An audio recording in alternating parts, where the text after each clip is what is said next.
a young mother who never believed her husband would take her life. Manipulation is a type of social and psychological influence where one person seeks to change another person's perception and behavior for their own interests. Manipulators typically follow similar patterns, resorting to deception, blackmail, and moral or physical abuse. Often, their methods can be so intricate and cunning that the victim doesn't realize they are acting in the manipulator's interest. This frequently happens when the victim is in love with the manipulator and trusts only them. The case of Maria Fernanda Quesada was classified as femicide, a deliberate crime against a woman by a man. The most horrifying aspect of this crime was that it was entirely predictable, and those close to the girl considered the tragedy just a matter of time. Maria herself was afraid of her abusive husband, but loved him and wanted to keep the family together for the sake of their children, so she gave in to his manipulation. She blindly trusted her partner and did not sense danger when he invited her to a fateful meeting. Maria Fernanda Quesada, childhood, family, and early years. A girl named Maria Fernanda Quesada was born on June 18, 1994, in the town of La Garita, located in the Guanacaste province in northern Costa Rica.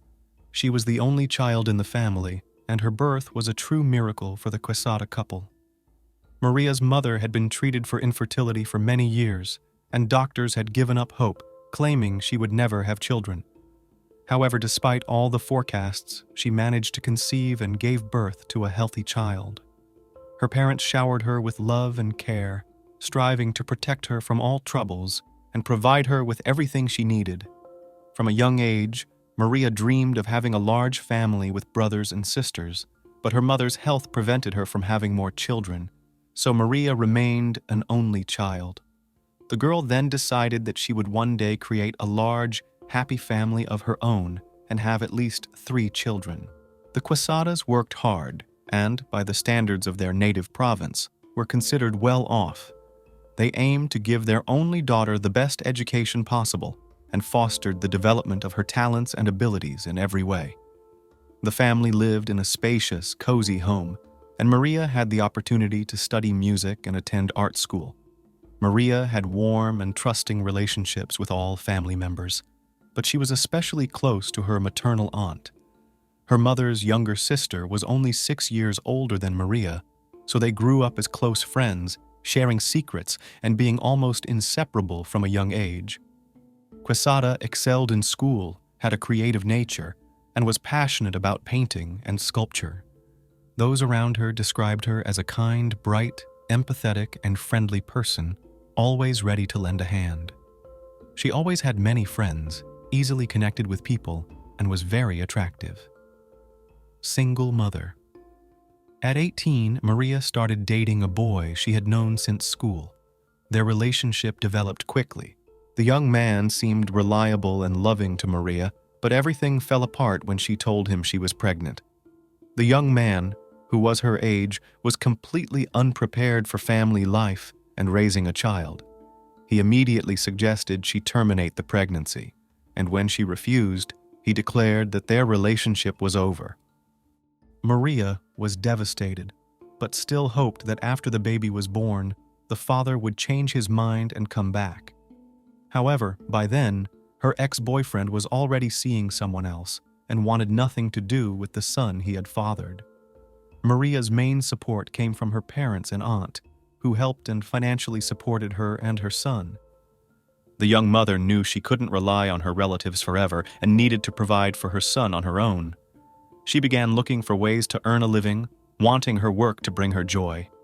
Soon, she discovered online lessons on soap making and crafting decorative candles from wax. Being a creative person, Maria was drawn to this activity and saw great potential in it. Maria threw herself into making handmade candles and soap, selling her products online. She created social media groups to advertise her goods and took individual orders for custom candles and soap tailored to customers' specific preferences. Her business quickly gained momentum. Her social media following grew rapidly, and with it, so did her orders.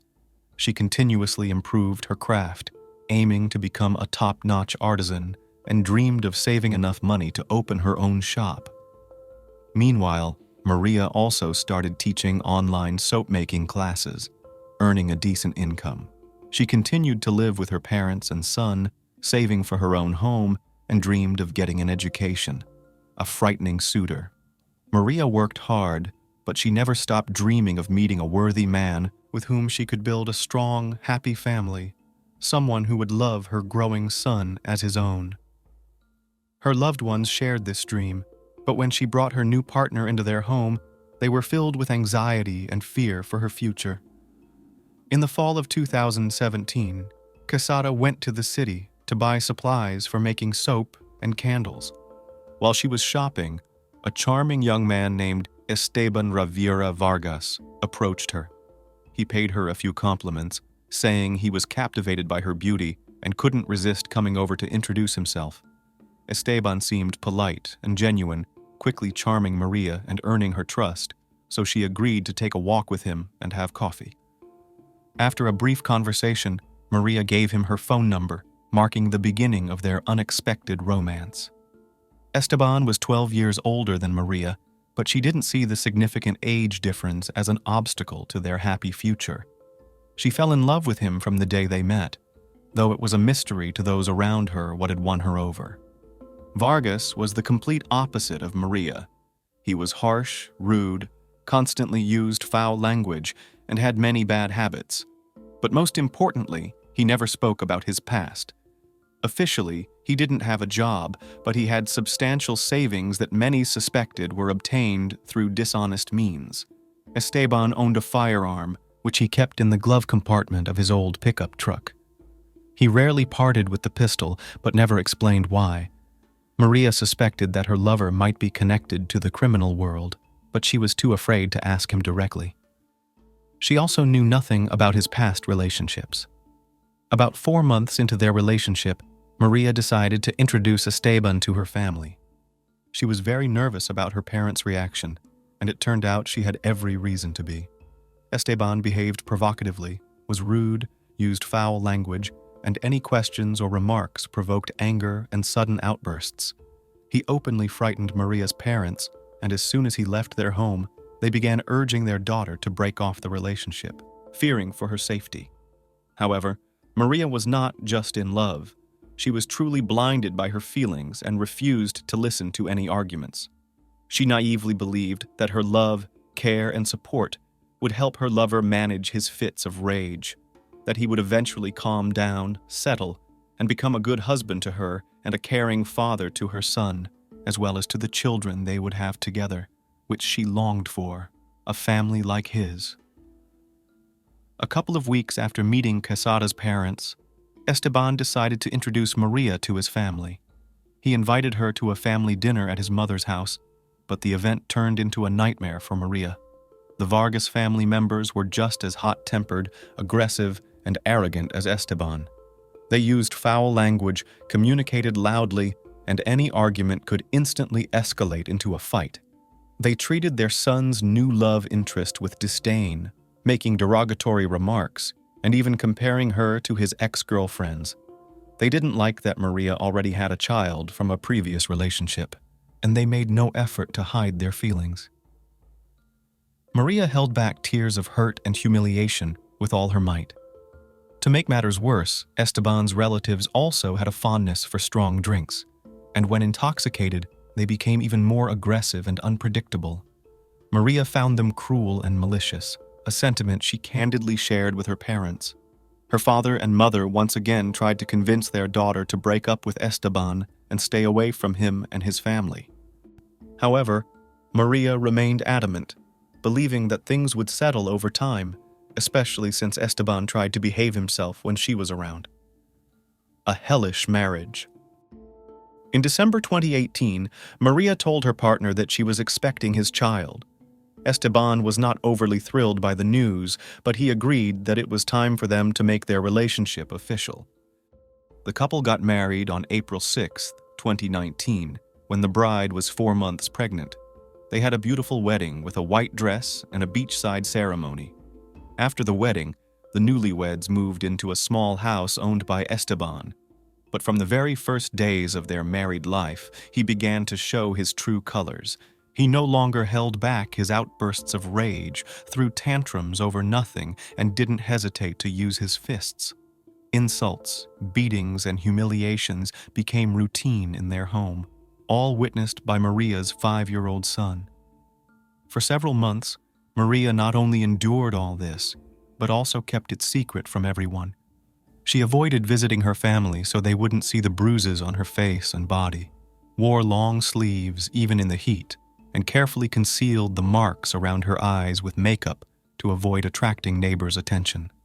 However, she grew increasingly fearful for the life of her unborn child and worried about how this situation would affect her older son. Maria believed that after the baby was born, Esteban would soften and fatherhood would do him good.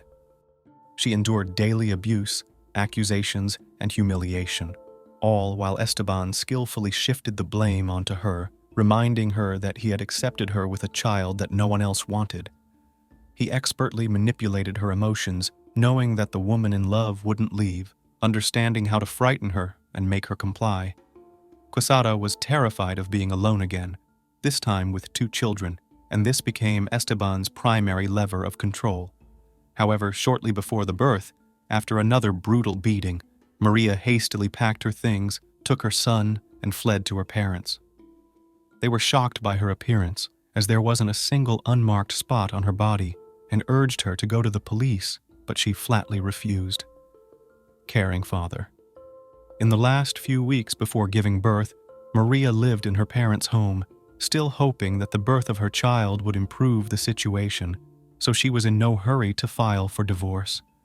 Her family was less optimistic and urged her to end the marriage as soon as possible, but she wouldn't listen. On August 11, 2019, Maria gave birth to a son, and she immediately informed her husband by phone. Esteban rushed to the hospital within 15 minutes, looking happy yet bewildered. He got on his knees, begging his wife for forgiveness, pleading with her to return to him, and promising that everything would change now. Maria believed him and went home with the children after being discharged. It's needless to say that Quesada's parents were shocked by their daughter's decision. They understood that this was just a ploy and manipulation by their son-in-law, but Maria refused to listen. It all ended in a major argument, with Maria stating that if she had to choose, she would choose Esteban. Her parents didn't want to spoil their relationship with their only daughter or lose the chance to see their grandchildren, so they had to accept her decision. For the first few months, the new father did spend nearly all his time with his wife and newborn son. He surrounded them with care and even took on some household duties. However, he treated his stepson with a cool detachment. The stepfather didn't mistreat the boy, but it was evident that he was uncomfortable interacting with the child, although he tried not to show it. Moreover, Esteban officially got a job, and it seemed like he was doing everything for the well-being of his family. Maria couldn't be happier, as everything was now unfolding exactly as she had dreamed, but her happiness was fleeting and short-lived. Nonetheless, this brief respite even made Maria's relatives reassess their opinion of Esteban and believe that he had indeed changed for the better. Under one roof with a monster. The family idyll lasted precisely 1 year, but shortly after celebrating their son's first birthday, Esteban seemed to snap. All the anger, rage, and cruelty that he had been suppressing burst out, turning their home into a real torture chamber.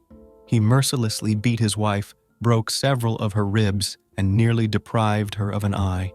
In terror, Maria fled to her parents, who once again begged her to go to the police, but she refused. A few days later, Esteban came, apologized, and asked her to return home. To everyone's astonishment, Maria agreed, explaining that she still believed in her husband and hoped they could return to their previous happy life. Over the next few months, Maria repeatedly ended up in the hospital with serious injuries, but she always blamed everything on ridiculous household accidents to avoid involving the police.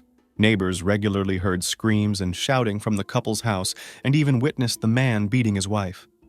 However, Maria always begged them not to call the authorities. People in the area were afraid of Esteban because they didn't know what to expect from him and feared he could attack at any moment. It wasn't until November 2021, when the situation reached a breaking point, that Maria, fearing for her life and the safety of her sons, contacted the police. She could no longer live under the same roof as a tyrant, manipulator, and outright sadist, so she moved back into her parents' home with her children. Moreover, she managed to obtain a restraining order against Esteban, prohibiting him from approaching her and the boys. Quesada documented the injuries, and doctors recorded numerous bruises, contusions, and abrasions of varying stages of healing on her body, indicating systematic and brutal beatings. Her relatives, as well as neighbors, confirmed that Vargas regularly assaulted his wife and threatened her with harm. As a result, the court forbade him from approaching his wife and contacting their child without her consent. However, the restraining order didn't deter Esteban, who regularly showed up at Quesada's house. He would wait for Maria to step outside and insist on talking, but she would always rush back inside to avoid him. Eventually, she only left the house accompanied by relatives, fearing an attack by her husband, a brutal attack and child abduction. Maria filed for divorce almost immediately, and now the couple faced a complicated process of dividing their assets and deciding custody of their son. She filed a lawsuit for domestic violence, supported by medical reports documenting her injuries and witness statements from neighbors and relatives. She hoped this would help her gain sole custody of the child. It was clear that Esteban had his own plans, and on March 3, 2022, despite the court order, he came to the house of his still legally married wife's parents. He looked completely calm, behaved politely, and asked to speak with Maria. Her parents tried to turn him away, but he was persistent. A few minutes later, Maria herself appeared at the door and agreed to talk to him privately.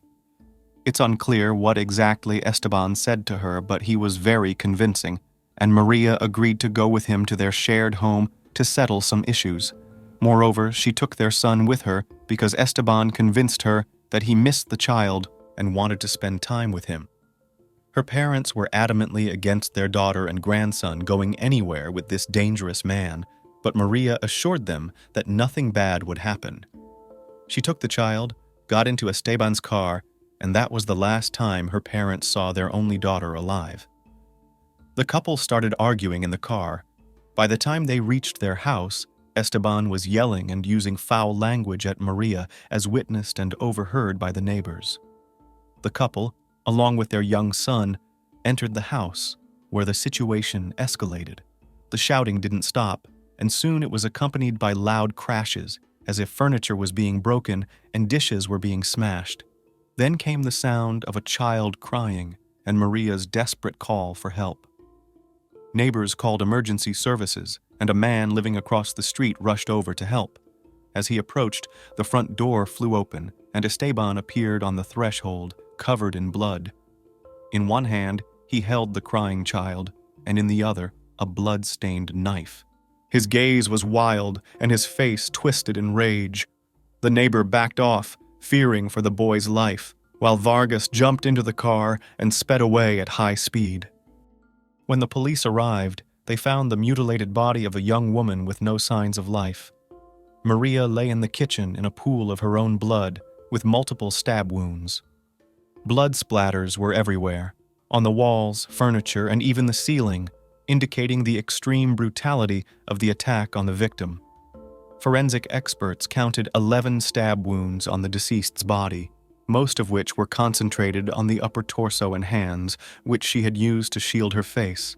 It seemed that Esteban had attacked her from behind, catching her by surprise. This was evident from the 3 wounds in the neck and shoulder area from behind. Maria likely tried to escape, but her husband caught up with her and continued to stab her in the chest, head, and hands. Her body was found lying on its back, with the final stab wounds inflicted near the heart. Search for the criminal and the abducted child. There was no doubt about who had dealt with the unfortunate woman, but where was the criminal, and where did he take the child?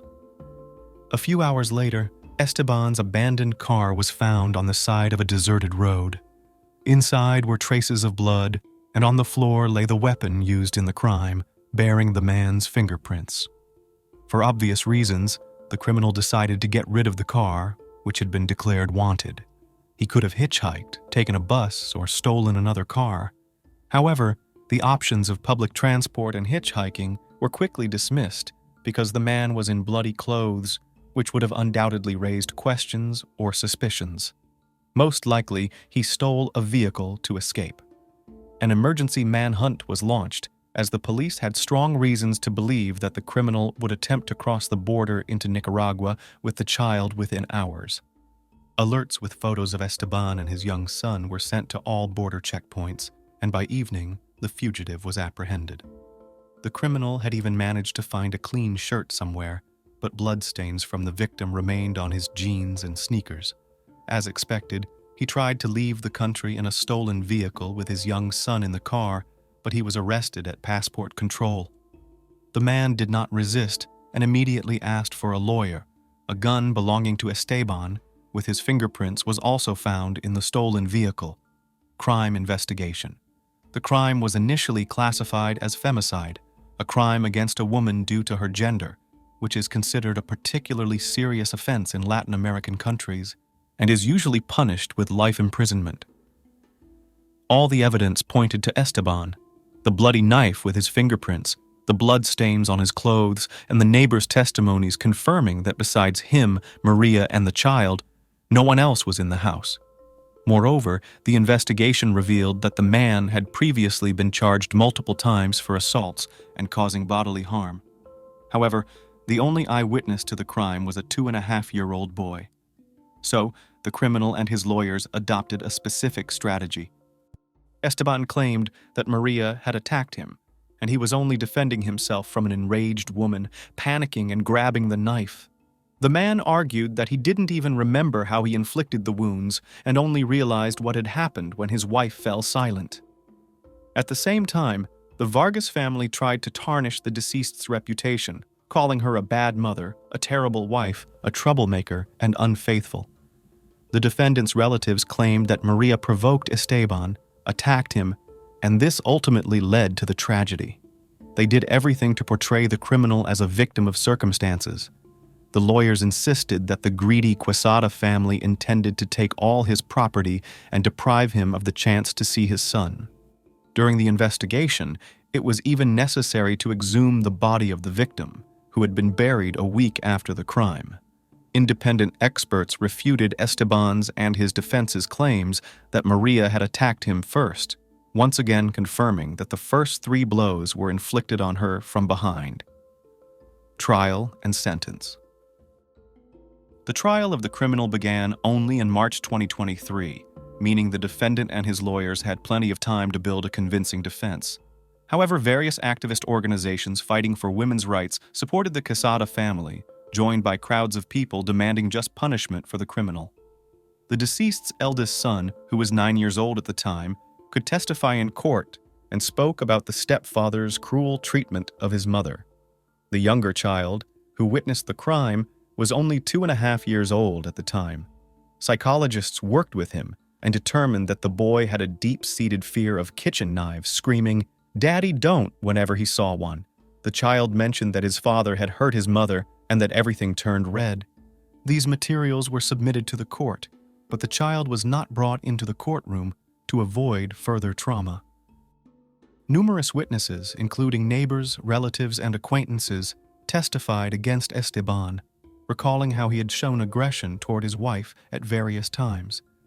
Dozens of people had also regularly seen bruises and contusions on the young woman's body, and shortly before the start of the divorce proceedings, the police had documented signs of beatings.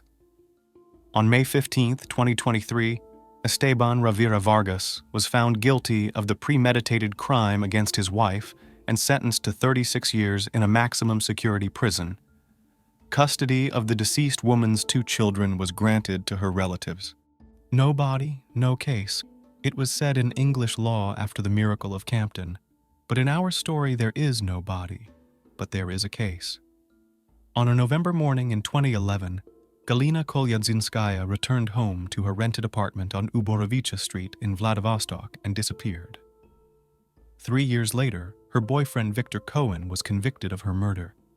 But no physical evidence of Galina's alleged death was presented at the trial, and her parents still believe she is alive and are waiting for her return. In April 2024, Victor Cohen was released from prison, and the case regained popularity, dividing the public into two camps. Some believe that Victor served time for a crime that did not happen, while others are convinced that the sentence received for murder is too short. Let's find out together how a high-profile criminal case about the disappearance and murder of a man with no evidence progressed throughout the country, causing controversy among observers and the creation of groups to search for Galina. Viktor Polovov was born July 9, 1988 in Vladivostok. He took the surname Cohen in 2012. Parents divorced when the boy was very young, so his upbringing completely fell on the female shoulders of his mother and grandmother. In 2005, he graduated from high school, gymnasium of the Far Eastern State University. He entered the Institute of Mass Communications of the same university at the Department of PR, but after 6 months, he dropped out. In 2007, Ilona Kolyadzinskaya introduced her classmate Victor to her sister Galina, who was 3.5 years older than him. Galina Kolyadzinskaya was born on April 22, 1985 in Rostov-on-Don. At the age of 13, her parents moved to Vladivostok. The girl was distinguished by a bright appearance, stood out theatricalized manner of dressing. She was slender, well-read, and very artistic.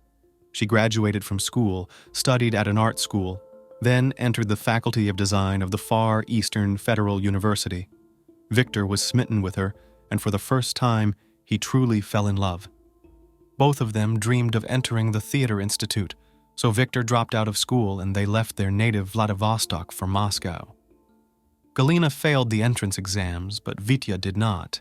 But out of solidarity with his favorite girl, he decided to return home. Both returned to Vladivostok, where they started living together. On his return, Victor learned about his grandfather's death and the inheritance he had left him. With this money, the lovers rented an apartment in the city center, bought a car each, and decided to invest the remaining sum in a profitable business. They tried to organize a shop for the production of car tires, opened a network of donut shops, and even resold church kila. But all projects quickly went into loss, which led the young couple in despondency. Over time, disagreements between the young people began to destroy their relationship. The couple quarreled violently, and it did not do without violence. Once Galina's friends witnessed a quarrel between them when Victor lifted his girlfriend by the neck. However, Galina sometimes did the same. She could hit her boyfriend or break the furniture in their rented apartment. Eventually, Galina started going to nightclubs more and more often, and Victor became interested in other women, running away from the problems in his current life. On the morning of November 14, 2011, Galina returned home after another visit to the club and was very much on her merry way. Victor was not at home, which made Galina furious, and at 6:43 a.m. she called him and demanded his immediate return.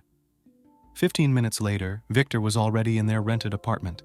A quarrel took place between the young people, as a result of which they decided to finally part ways. Instead of the previously donated car, Galina demanded 300,000 rubles from Victor, and then she would leave and not bother him. Victor gave her the money, and she left the apartment, as it turned out, forever. The next day, Galina's parents got worried and started calling her, but her phone was switched off. Victor did not answer their calls either. Only on the second day after Galina left, he contacted the girl's mother and told her that there had been a quarrel. She had extorted a large sum of money from him, then packed her things and left. "You will never see me again. Don't look for me. Tell my mom that everything is fine with me." Galina's last words from Victor's words. He also told Galina's mother that he repeatedly called her after she left, but the girl did not answer his calls either, because the phone was simply turned off. At first, friends and parents of the missing Galina were not surprised by her sudden disappearance, because she was famous for her flighty behavior and could disappear for several days. But 3 days later, Galina Kolyadzinskaya's father wrote a statement to the police about his daughter's disappearance, and the law enforcement agencies began to search for her. Specialists zealously took up the case, and Victor was first of all summoned to the station for a conversation. He was the last person to see Galina and could clarify many points of interest. During the interrogation, Victor did not deny that he often quarreled with his girlfriend, whom he had grown cold to and had another woman. Victor said that he was fed up with his scandalous girlfriend, who in a fit of jealousy could raise her hand against him or pour yogurt on his car. Once, being in an inebriated state, Galina said she would tear her rival's hair out if he continued to date her. "I didn't kill Galina. Yes, we quarreled with her. She packed her things, took all our money, 300,000 rubles, and left. Where she went, I don't know," Victor insisted. The investigation team also examined the apartment where the young people lived together, both their cars, but no traces of blood or other evidence pointing to Galina's murder were found. Victor was even tested on a lie detector.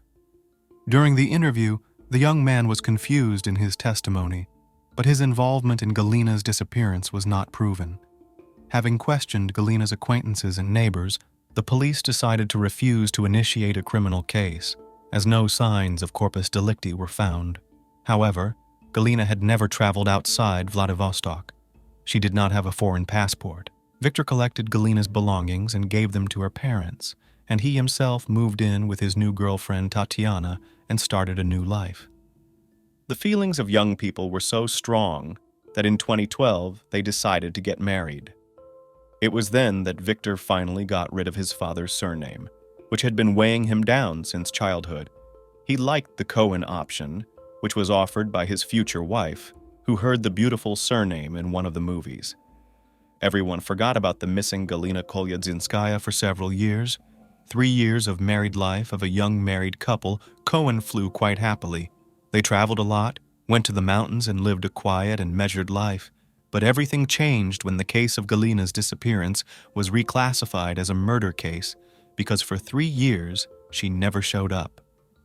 Galina's mother, Elena Kolyadzinskaya, did not worry much at first.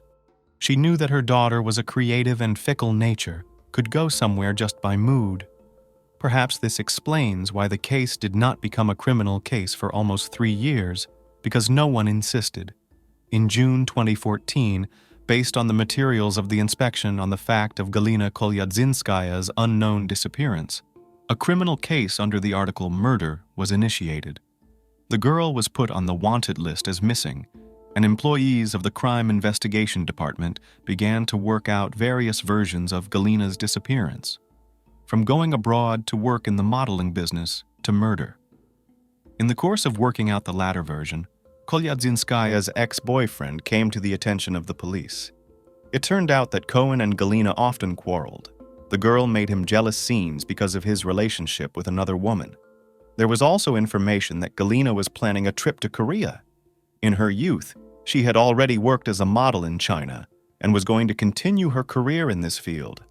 Ex-boyfriend Victor Cohen became the main suspect because he was the last person who saw Galina alive.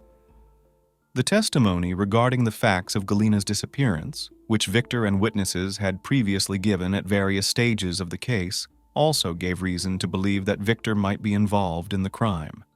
On July 23, 2014, Victor was summoned for questioning, where he was detained and taken to the investigation unit.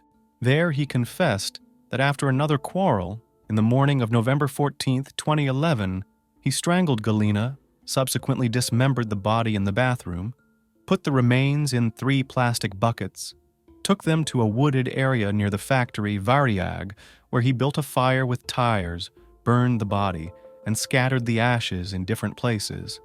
Victor Cohen behaved confidently during the interrogation. He spoke to the investigator on "you," did not choose expressions, and swore a lot. He frankly, as at a friendly conversation, told the story of his life from birth to the present day. Experienced operatives were amazed at the coolness and cynicism with which he recalled how he dismembered and burned Galina. The former lover sat in front of the police officers with his feet on the ground and smiled. He felt invulnerable. Victor lamented to the investigator that he had originally intended to boil the body in a steamer, put it through a meat grinder, and flush it down the toilet. But he eventually abandoned this method, fearing that the sewer system would be clogged and he could be identified. At the same interrogation, he stated that he strangled Galina because she was interfering with his new relationship. According to Victor's memories, his ex-girlfriend was an unconventional person who craved attention. She often disappeared in nightclubs, and because of the fiery temper, could make a loud scandal at home. In conversations, Galina often mentioned that she would like a beautiful life of an escort model, and at the same time did not want to believe the arguments that without the provision of services of an intimate nature, such work is impossible. Victor accepted all the eccentric actions of his friend and continued to consider her a pleasant and interesting person until a certain time. From Victor Cohen's interrogation, I was taken by annoyance. I was standing near the coffee machine. I took a coffee. As I stood there, something in me turned. There was this one person, and that was it. I went home, walked over to her sleeping, said, "I'm sorry," and started choking her. She woke up, started to struggle. I strangled her for a long time. Then I left the house and cried. It wasn't fear, it was frustration, loss. I realized what I had done, but as a rational person, I did not lose my temper. After the interrogation, the operatives took Victor to the house where he lived with Galina Kolyadzinskaya in November 2011 for an investigative experiment. In the apartment, Victor demonstrated how he strangled Galina on a folding sofa that night. According to him, she did not resist, as she was drunk and fell asleep. When he was convinced that she was dead, he left the apartment in a hurry and went to his car, where he came up with a cold-blooded plan to get rid of the body. Victor learned about the intricate way to get rid of the body from a documentary about India, where the bodies of the deceased are burned, and quite often use car tires for this ritual to reach the right burning temperature. Victor told the operatives that it was much easier to kill and dispose of the body than he had imagined. Late at night, Victor was taken to the very vacant lot where he allegedly disposed of Galina's remains. In pitch darkness, Cohen had to point out the specific place where he had burned the girl's body. According to human rights activists, he was taken to a place where there were no traffic or CCTV cameras, so that there was no way to prove his innocence. The case also lacked important details, which Victor himself pointed out repeatedly. It was not clear how and what he used to cut up the body, because an ordinary kitchen knife could not be used. Further, it was not quite clear how he managed to put Galina's remains in 3 buckets, and how he carried these buckets out of the entrance in full view of everyone and why no one paid attention to it. Then the investigation questioned the Bygolovs, who rented the apartment to Galina and Victor. They admitted that they were unable to contact Victor after they learned that the police were in the apartment. When they arrived to check their accommodation, they found the apartment empty. There were no tenants or their belongings.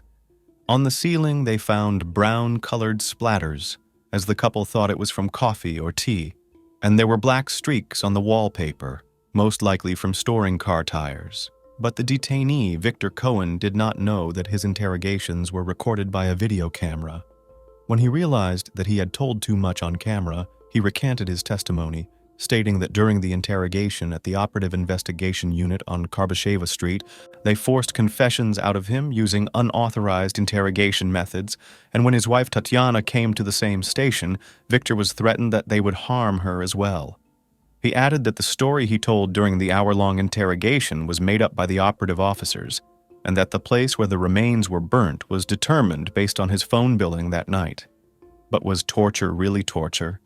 In the CCTV footage from the investigation unit, Tatiana Cohen drove up to the building at 6 p.m. She was not allowed inside, so she stayed outside. 20 minutes later, Victor was brought in for questioning, and Tatiana also entered the building around 6:30 p.m. The recording of the interrogation started at 6:38 p.m., tortured for 8 minutes, whipped out a confession, made up a colorful and bloodthirsty story in great detail.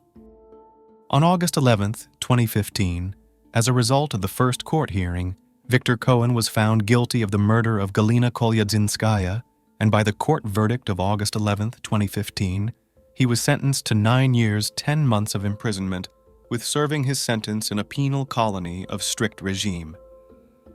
After Victor Cohen was charged with murder, his wife Tatiana became his most faithful defense counsel, convinced of his innocence.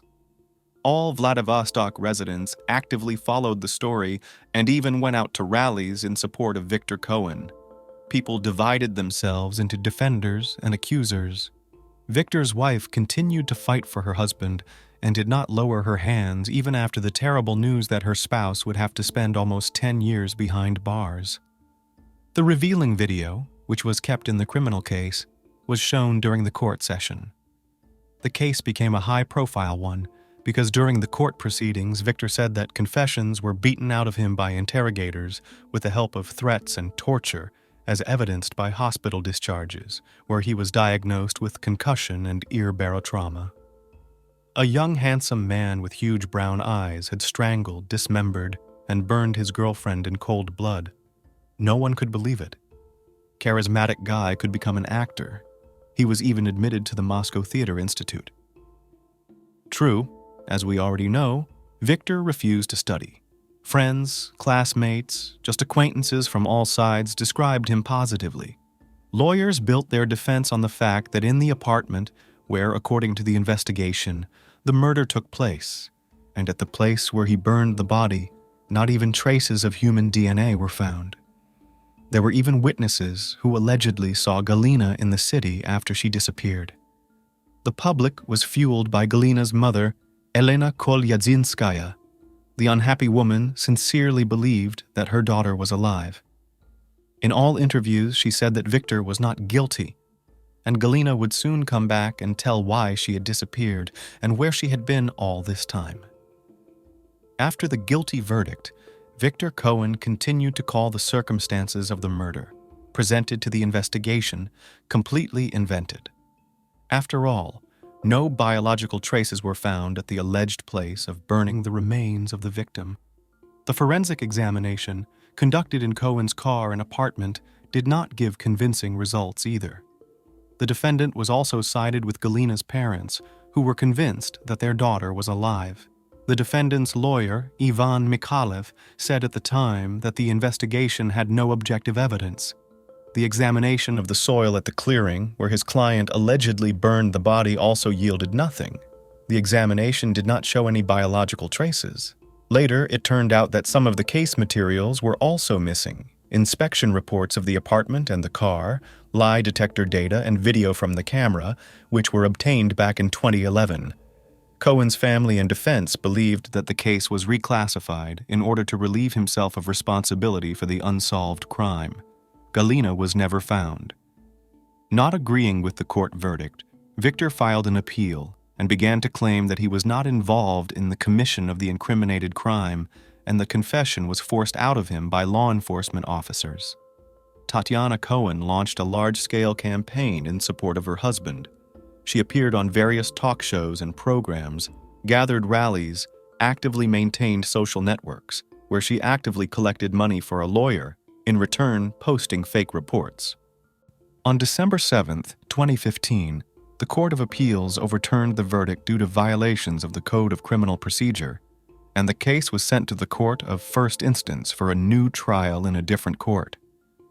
After the retrial by the Court of First Instance, Victor Cohen was also found guilty of the murder of Halina Kolyadzinskaya, and by the verdict of June 21, 2016, he was sentenced to 9 years and 9 months of imprisonment, with serving his sentence in a strict regime colony.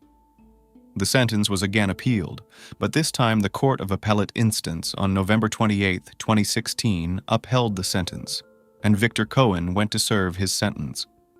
After the appeal, Tatiana withdrew from all affairs, divorced Victor, and remarried.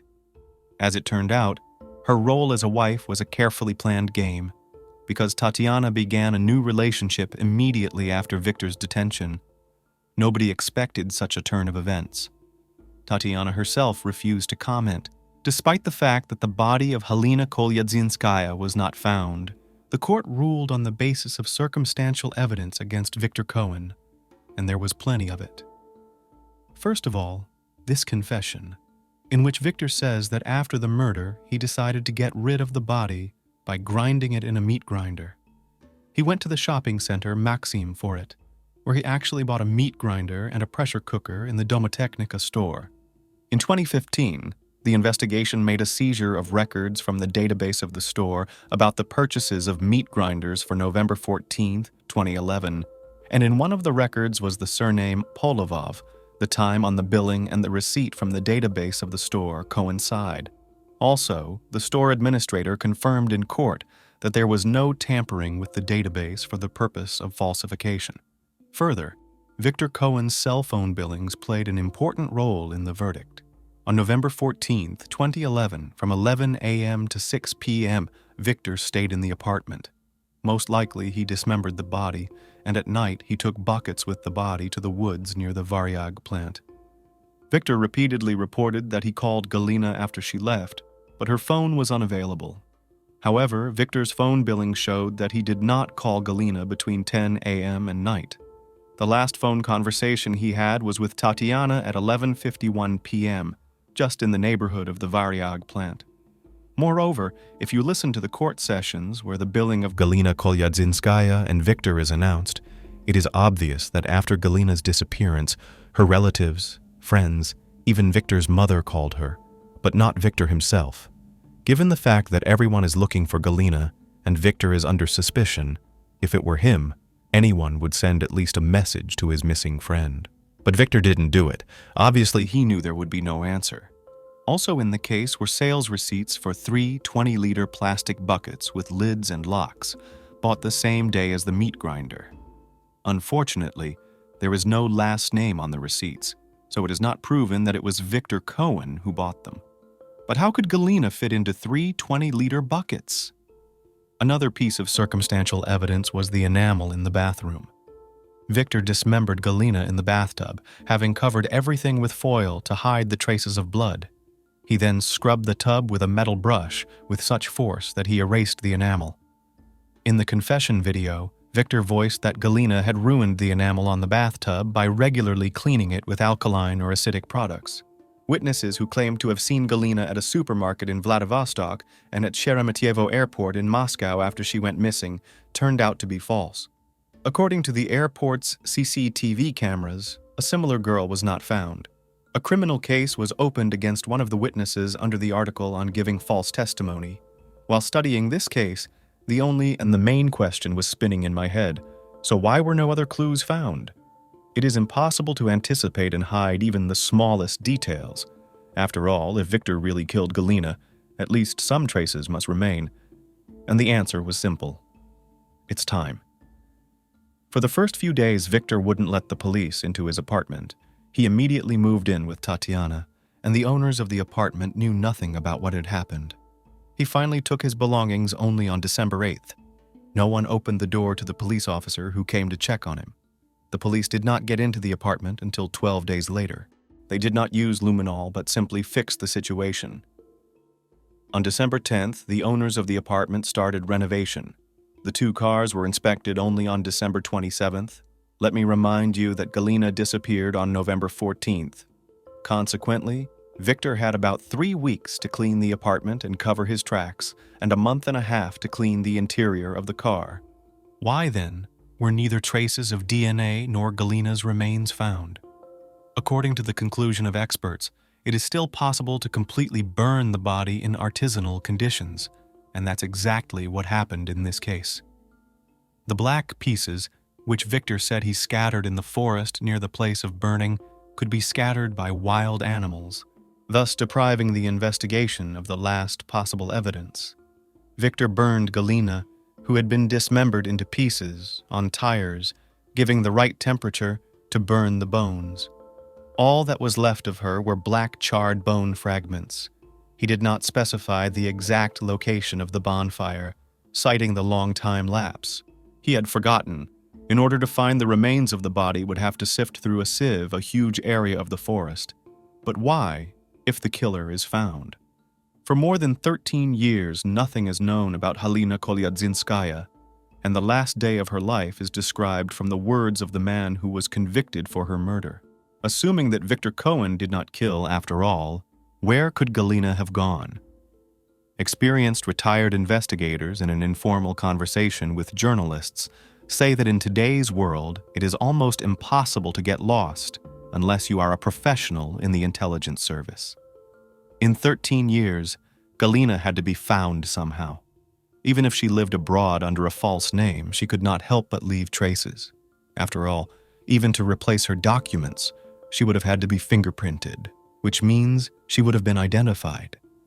Victor Cohen married someone else, claims torture, but never once mentions that Galina will definitely come back, that he is waiting for her, and she will definitely prove his innocence.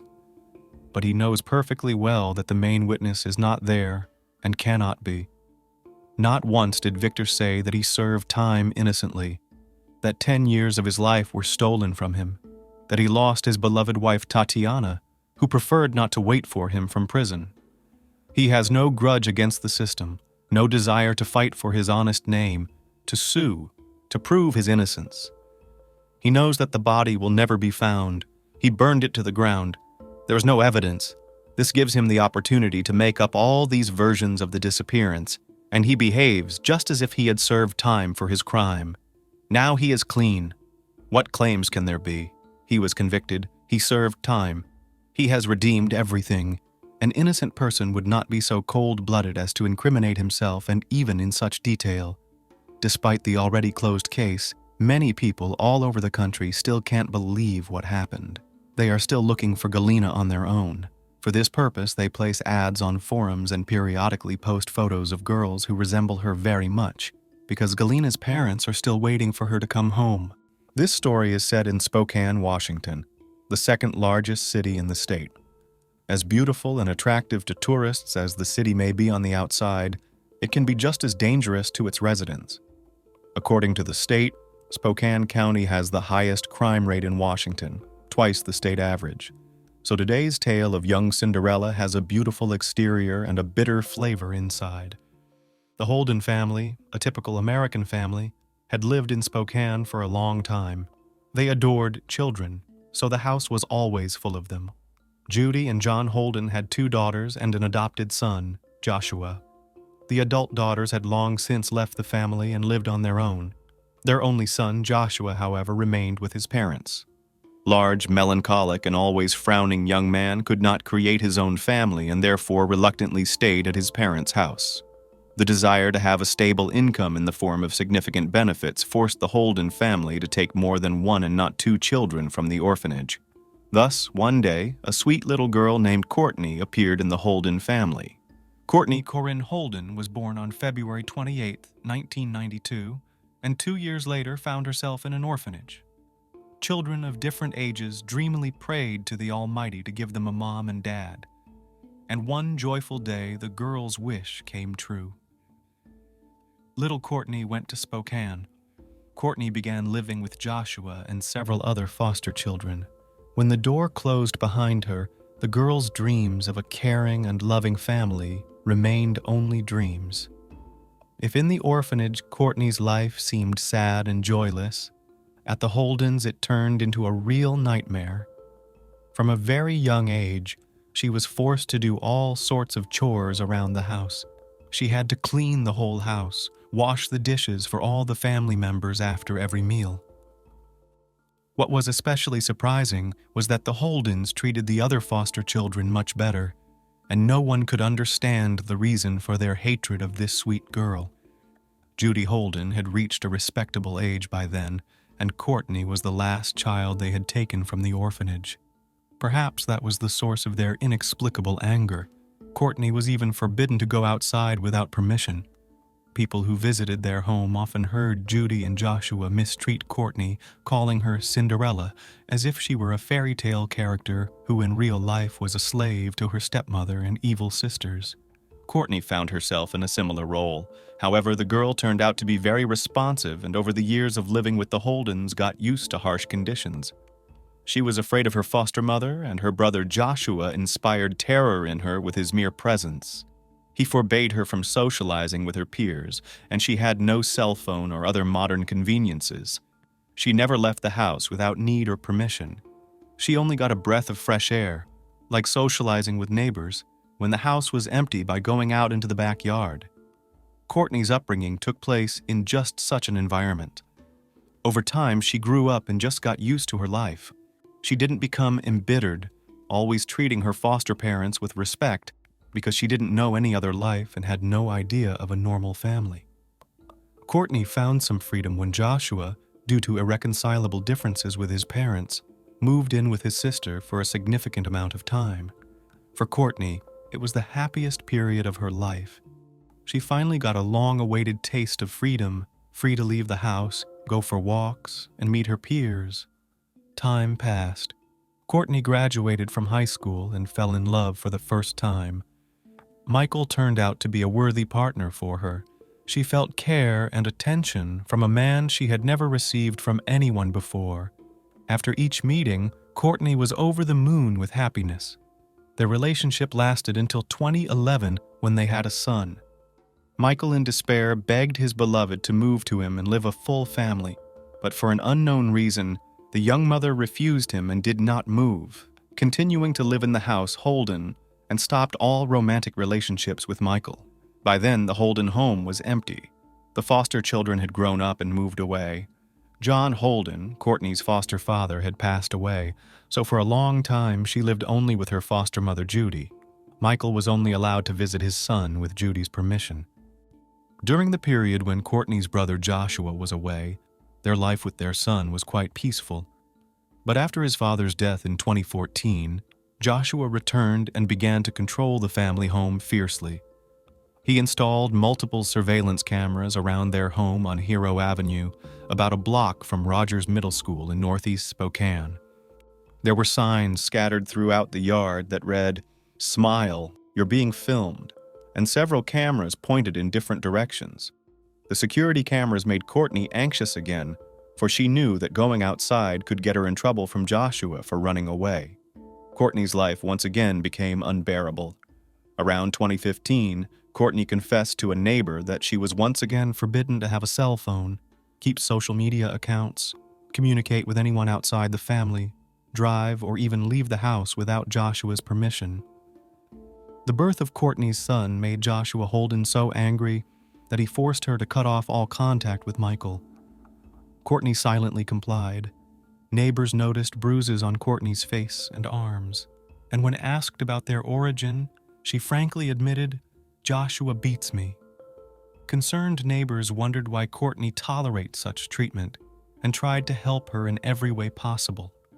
They contacted the police to draw attention to Courtney's distress, but the Holdens managed to keep the case quiet each time, as the victim herself never openly admitted that she was under family control from her brother. Eventually, Courtney was stripped of the privilege of interacting with the neighbors, who have since seen her outside only in the evenings, as she was not allowed to go out during the day. Courtney again silently complied. No one knew Joshua like Courtney did. A tall, large, and obese man, he possessed tremendous physical strength and never held back in his insults. Joshua's friends described him as a man with paranoid tendencies, violent and unpredictable by nature. He once publicly bragged about his ability to easily cut short a life and effortlessly dispose of a body. He had a notable criminal history. In 2005, he was charged with assault and harassment, but due to lack of evidence and the victim's unwillingness to cooperate with the police, he was released. In 2003, he was also suspected of assaulting a woman and misconduct, but the perpetrator could not be identified. In 2006, Joshua was arrested for assaulting his mother and for burglary. These incidents forced him to leave his parents' home for several years. Upon returning, Joshua became even more ferocious. He installed cameras not only outside, but also inside the house to completely control Courtney. The young mother almost stopped socializing with friends, saying she was afraid to go anywhere for fear Joshua would find out and things would get worse. One person communicated with Courtney every day via Facebook until Joshua found out she had an account. "I have to leave. I have to leave. Josh is coming," she wrote in her last message almost 2 years ago. After that, her account was permanently blocked. Acquaintances described the dynamics within the Holden family as peculiar. People familiar with the family have been perplexed as to why Courtney's son calls Judy mom, and Joshua is referred to as dad, while his biological mother is referred to exclusively by her first name, leading some to speculate that perhaps Joshua is actually the boy's father. Neighbors and acquaintances have condemned the Holdens for their unusual lifestyle and antisocial behavior, preferring to stay away from their home. In August 2018, after another argument, Courtney hurriedly packed her belongings into a suitcase and ran outside. A furious Judy yelled after her, "Come home!" To which Courtney replied, "I'm not staying here anymore." Moments later, an enraged Joshua, over 6 feet tall and weighing 300 pounds, forcibly picked Courtney up and carried her back into the house. Judy slammed the door shut. According to the neighbor, she was unable to resist. That was the last time this neighbor, and possibly the rest of the family, saw Courtney. A young woman who had lived a life of invisibility, she still was. It took nearly 2 years before neighbors and acquaintances began to worry about her disappearance. In October 2019, a year and a half after her disappearance, concerns about Courtney Holden's whereabouts were expressed by Michael and his current girlfriend. They hadn't seen Courtney in almost 2 years, and the father was anxious to see his son. The father of Courtney's son filed a missing persons report with the police. On October 24th, police officers, armed with a search warrant, went to the Holdens' home and were surprised to find that Courtney was indeed not there. Neither Joshua nor Judy wanted to cooperate with authorities. Courtney's stepmother allowed the detectives to look into her room, but then asked them to leave the house as soon as possible. Search dogs were even brought in, but to no avail. The Holdens claimed Courtney abandoned her son and ran away. They were unable to explain who may have continued to cash Social Security benefits into her account, or who was using electronic food stamps. However, on the same day the Holdens' home was searched, Judy and Joshua withdrew the remaining $600 from Courtney's bank account. Coincidence? The next day, an unidentified woman identified herself as Courtney and called the National Crime Information Center of America. She stated that she was safe and did not want to be found. Police traced the call and identified the woman as one of Courtney's half-sisters. Later, Joshua and Judy told many conflicting stories about Courtney's disappearance.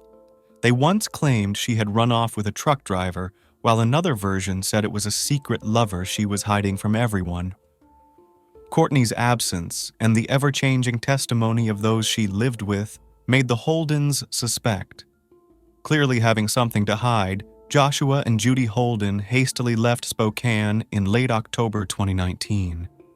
Their flight only convinced detectives of their involvement in Courtney's disappearance. The Holdens were tracked down in Texas at the home of one of Judy's adopted daughters. Authorities were able to charge them with cashing benefits intended for Courtney as well as identity theft, which led to their arrest and incarceration in a Texas jail. In early October, the Spokane Police Department attempted to check on Courtney's welfare, but that quickly turned into a missing persons case, which was turned over to Major Crimes Detective Randy Lesser. Lesser gave an update on the investigation after the search warrants he filed in Spokane County Superior Court became known. This account of Courtney's disappearance and the investigation is based on police interviews and court documents. Courtney was officially reported missing. Alerts were sent out to all states, and several news programs broadcast about the case, which began an active search. When patrol officers and detectives visited the home for various reasons, Joshua and Judy Holden refused to cooperate with the investigation. Unusual behavior when it comes to welfare checks and missing persons cases. On the day Courtney was reported missing, a woman who gave her name called Crime Check and said she was okay. The police dispatcher also spoke to the woman posing as Courtney. It was later revealed that it was actually Courtney's sister, who wouldn't tell Lesser why she was impersonating her, presumably to draw suspicion away from Judy and end the search. "It bothers me that she might be dead," Lesser said in an interview. Lesser expressed particular concern about Joshua's past. Joshua had been charged with assault in the past, but the case was dropped shortly before trial when the victim stopped cooperating with the prosecution. Investigators were in the process of obtaining DNA evidence, and court documents in the case indicated Holden was a suspect in another assault in 2003.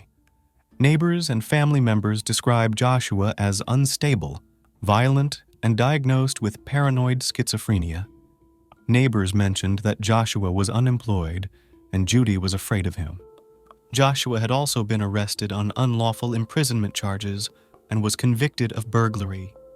Family members said Joshua and Judy bragged to them about knowing ways to hide from police, and Joshua talked about how easy it would be to end a person's life and hide the body. People don't just disappear, especially if they have a son, Lesser noted. Court documents say Courtney was a loving mother who would never abandon her son. For a year and a half, Courtney was not seen outside her home, with Joshua and Judy telling neighbors and relatives that she was traveling with a boyfriend, an unnamed truck driver whom no one knew. Sometimes there were rumors that she had eloped with her fiancé. Other times she was supposedly just at the house, but not available for visits. Judy told Lesser that Courtney had only been home a few days when he knocked on their door in early October. According to her, Courtney left on foot with her son.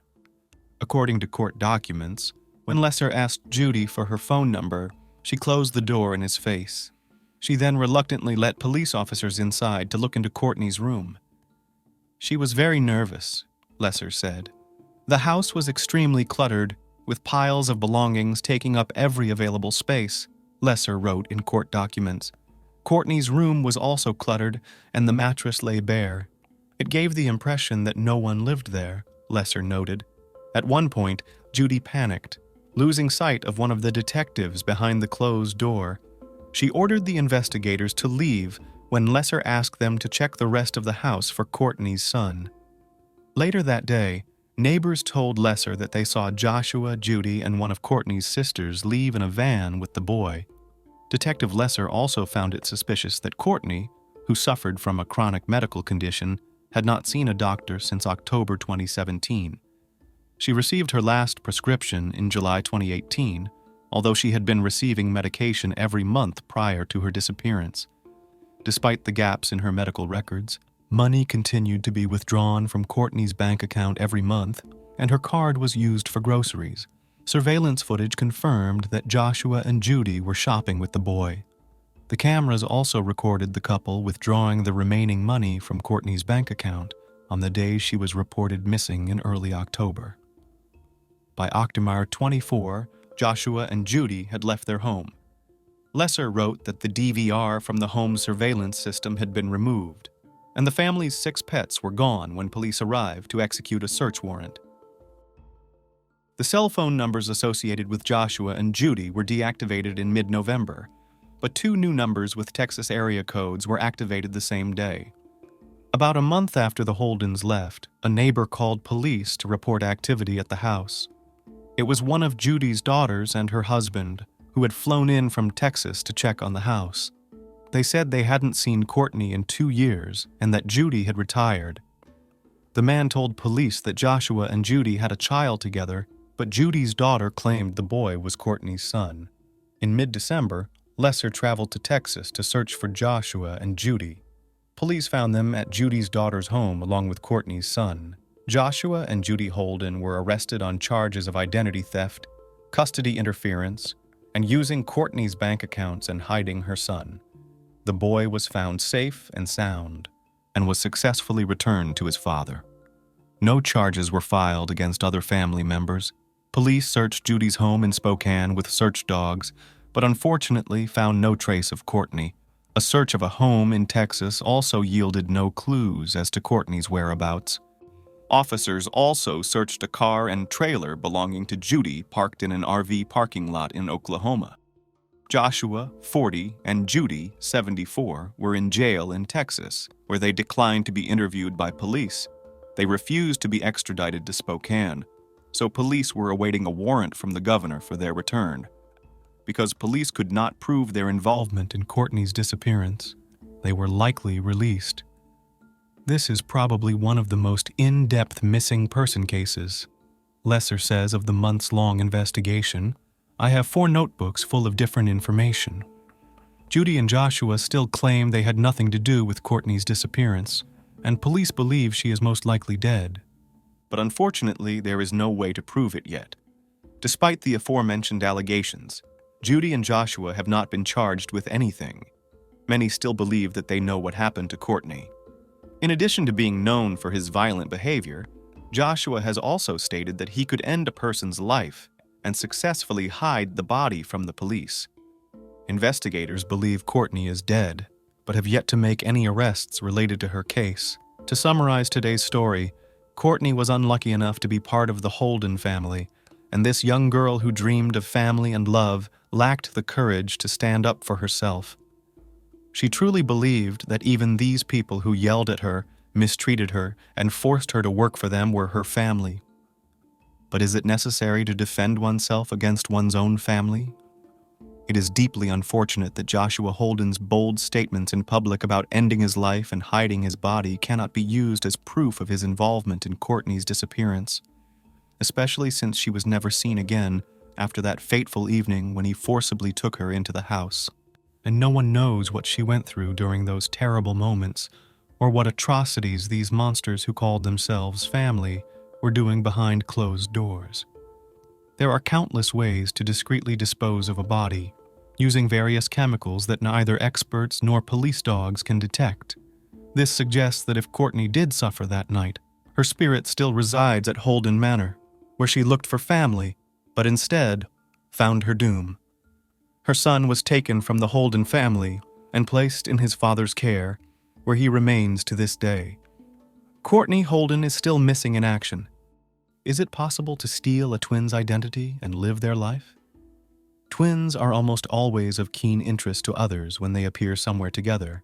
Not surprisingly, they have also always been the subject of intense scrutiny for scientific research as well.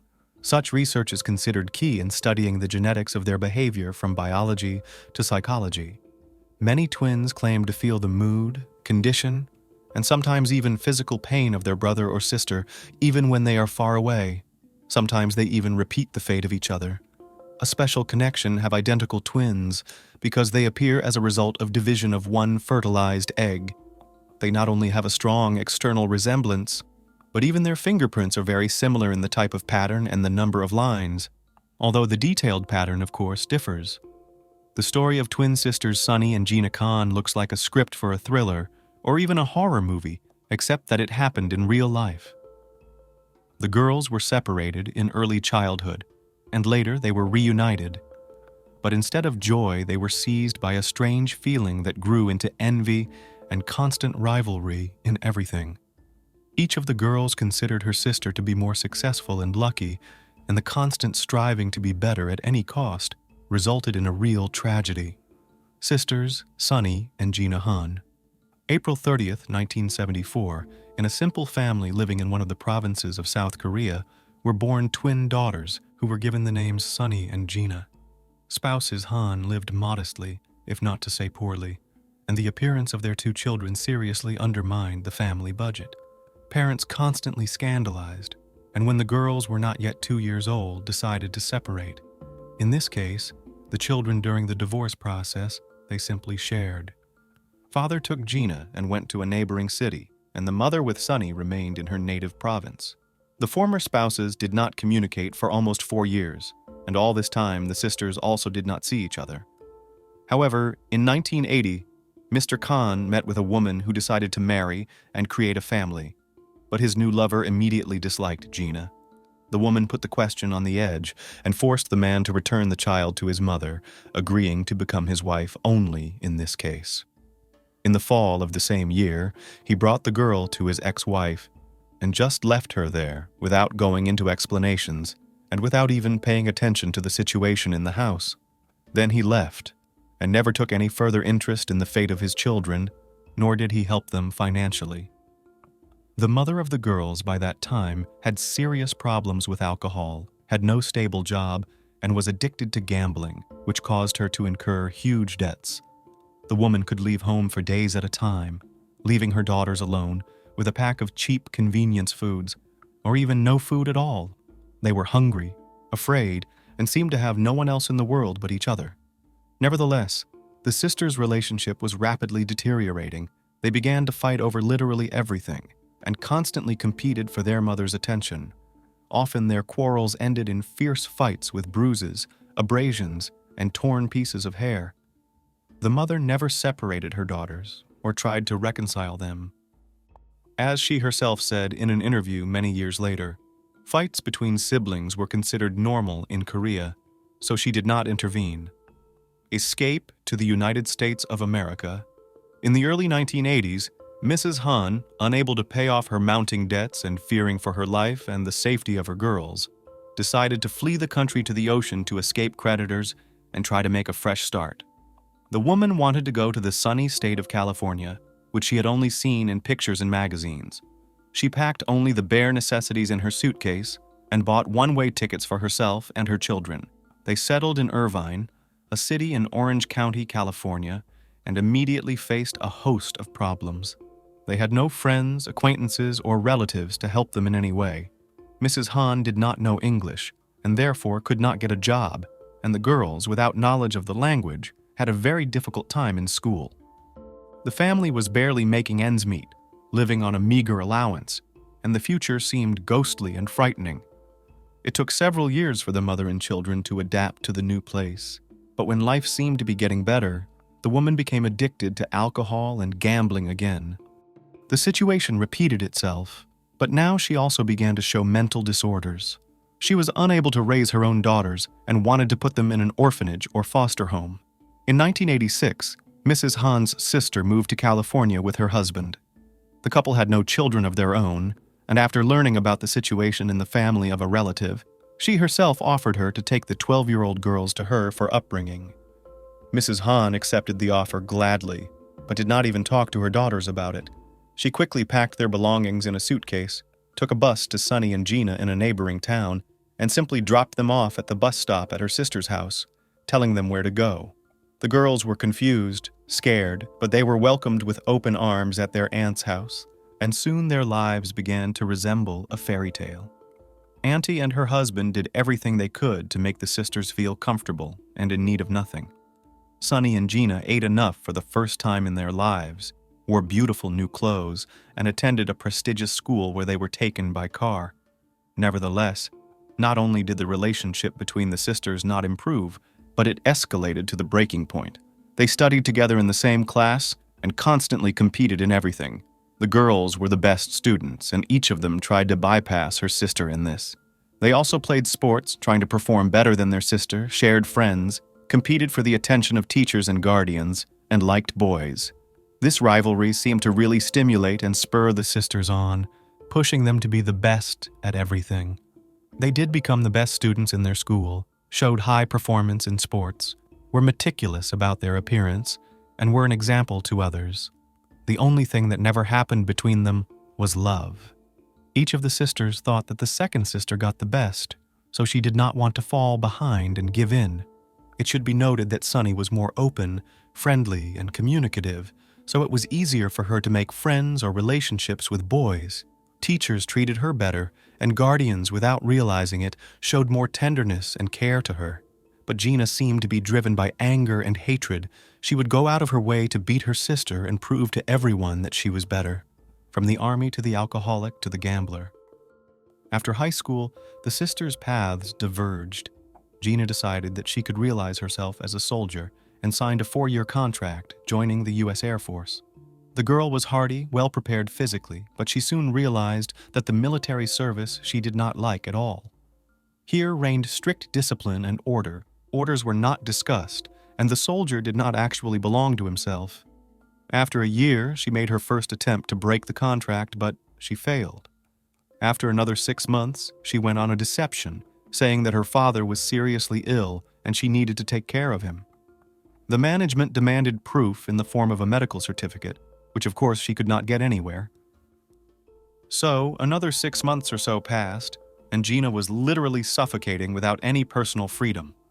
Her unit was transferred to Lackland Air Force Base, located in Bexar County, Texas. It is the only place for the U.S. Air Force and Space Force enlisted for basic military training. In addition, Lackland is best known as the only military training location for the U.S. Air Force. Many people dream of going here, but for Han, this base seemed like a real prison. Gina didn't want to wait another 2 years for her contract to expire, so she decided to cheat again. She went to a senior officer and informed him about her unconventional orientation. It should be noted that it was 1994, and at that time, such a scandalous statement was a good reason for immediate termination of the contract. Freed from her obligations, Gina returned back to California and settled in the suburbs of Los Angeles. Pretty 20-year-old girl quickly found a job in one of the popular casinos with a salary of about $20,000 a year. The sum was small even for that time, but tips sometimes exceeded her daily earnings several times over. For a while, it seemed that Gina's life was getting better. She was making good money, could afford to buy clothes and cosmetics in brand-name stores, rented a place in a good neighborhood, and had her own, albeit used, car. But that didn't last long. Soon, she became addicted to hot drinks and began to use them almost daily. But that wasn't the worst of it. One day, Khan, after a work shift, after picking up her paycheck and receiving a decent amount as a tip, decided to try her luck and sat down at a slot machine. Within a couple of hours, she lost all the money she had earned. But instead of regret, she woke up a real painful excitement. She wanted to win back and hit the jackpot. Every day, after the end of the shift, she drank and sat down at the machines where she lost all the money. At first, she gambled only her paycheck and tips, but soon she began borrowing money from colleagues and friends, which caused her to get into debt. Gina did not realize that she was repeating the fate of her mother, who also had a problem with alcohol and gambling, and for this reason, the woman once left her native country, fleeing to America with 2 children in her arms. Gina's addictions worsened. Soon she stopped lending money because she simply did not pay them back, and she descended into banal theft. For the first time, she stole cash from the purse of her colleague, but the latter, having discovered the loss, felt sorry for Han and did not report her to the police. When the situation was repeated, the thief was brought to administrative responsibility, but she got off with only a fine and a suspended sentence. A few months later, she stole her aunt who raised her, visiting her.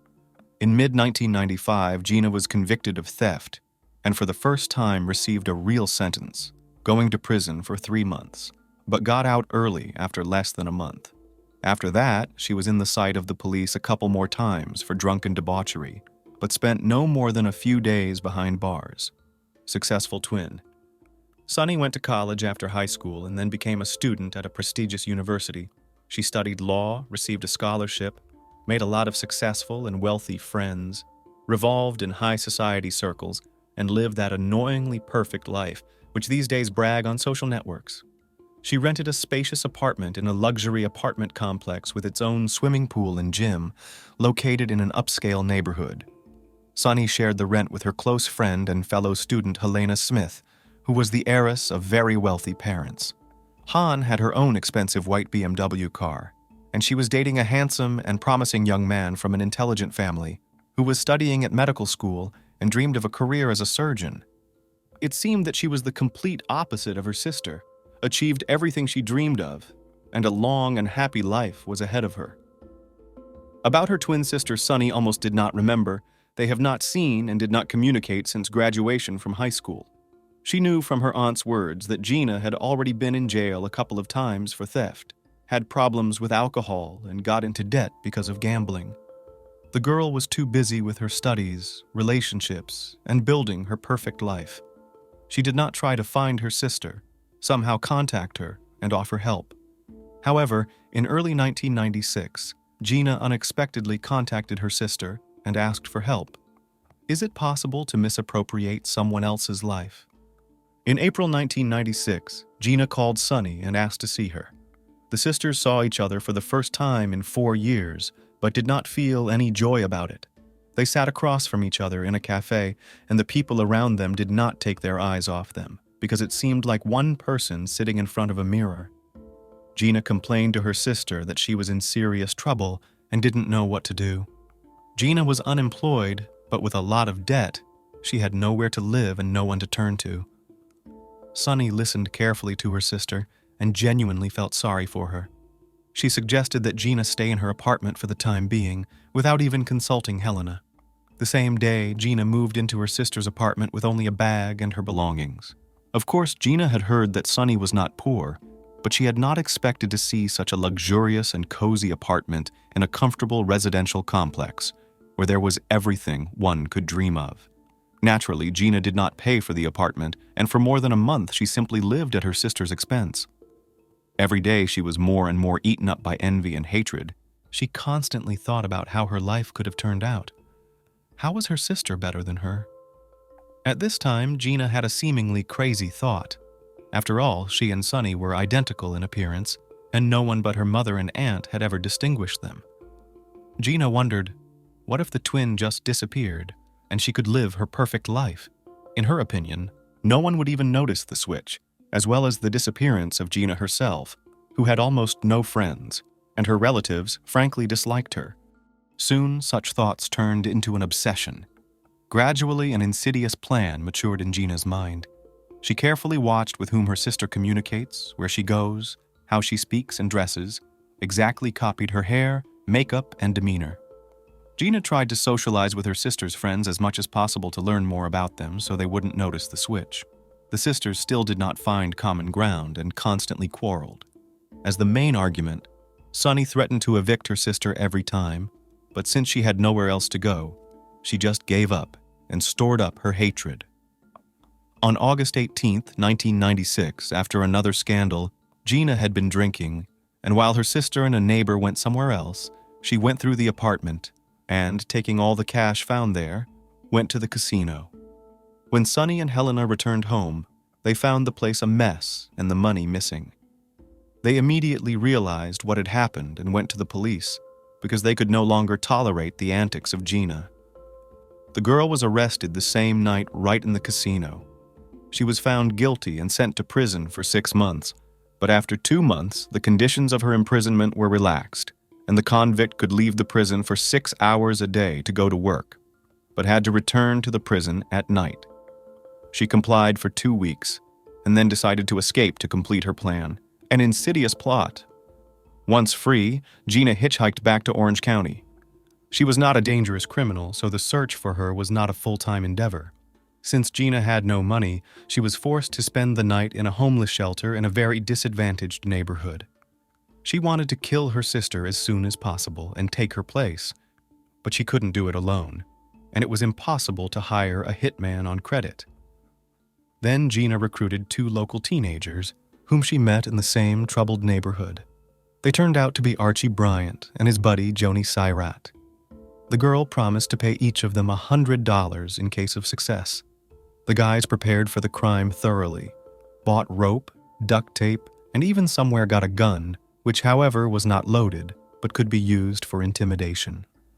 On November 15, 1996, Gina, having borrowed money from acquaintances, rented a used Ford Mustang, on which she and her accomplices were to go to her sister's house.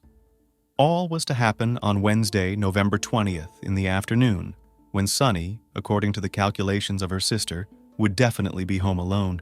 And to make a reconnaissance, and to make sure of it, the intruders bought a pack of magazines, so that Johnny, under the guise of a salesman, would look into the apartment and check who was inside. The plan seemed flawless, the roles were written, and each of the criminal trio knew what he had to do. But suddenly everything went wrong, as they had originally intended. A failed assassination attempt. On the appointed day, around noon, a Mustang pulled up to the apartment complex where Sonny lived and 2 guys got out. Archie stealthily stood aside while Johnny went with the magazines to the victim's apartment. He knocked, and the door was opened by Sonny, who, however, did not bother to knock, and saying she didn't want anything, simply slammed the door in his face. Johnny went back to his assistants, told them everything, and they discussed the details of the plan once more. Somehow, no one had any doubts that the girl might not have been home alone, only because she had opened the door herself without calling anyone. Having finished discussing the nuances, the young men took the rope, duct tape, and gun from the car and went back to the apartment.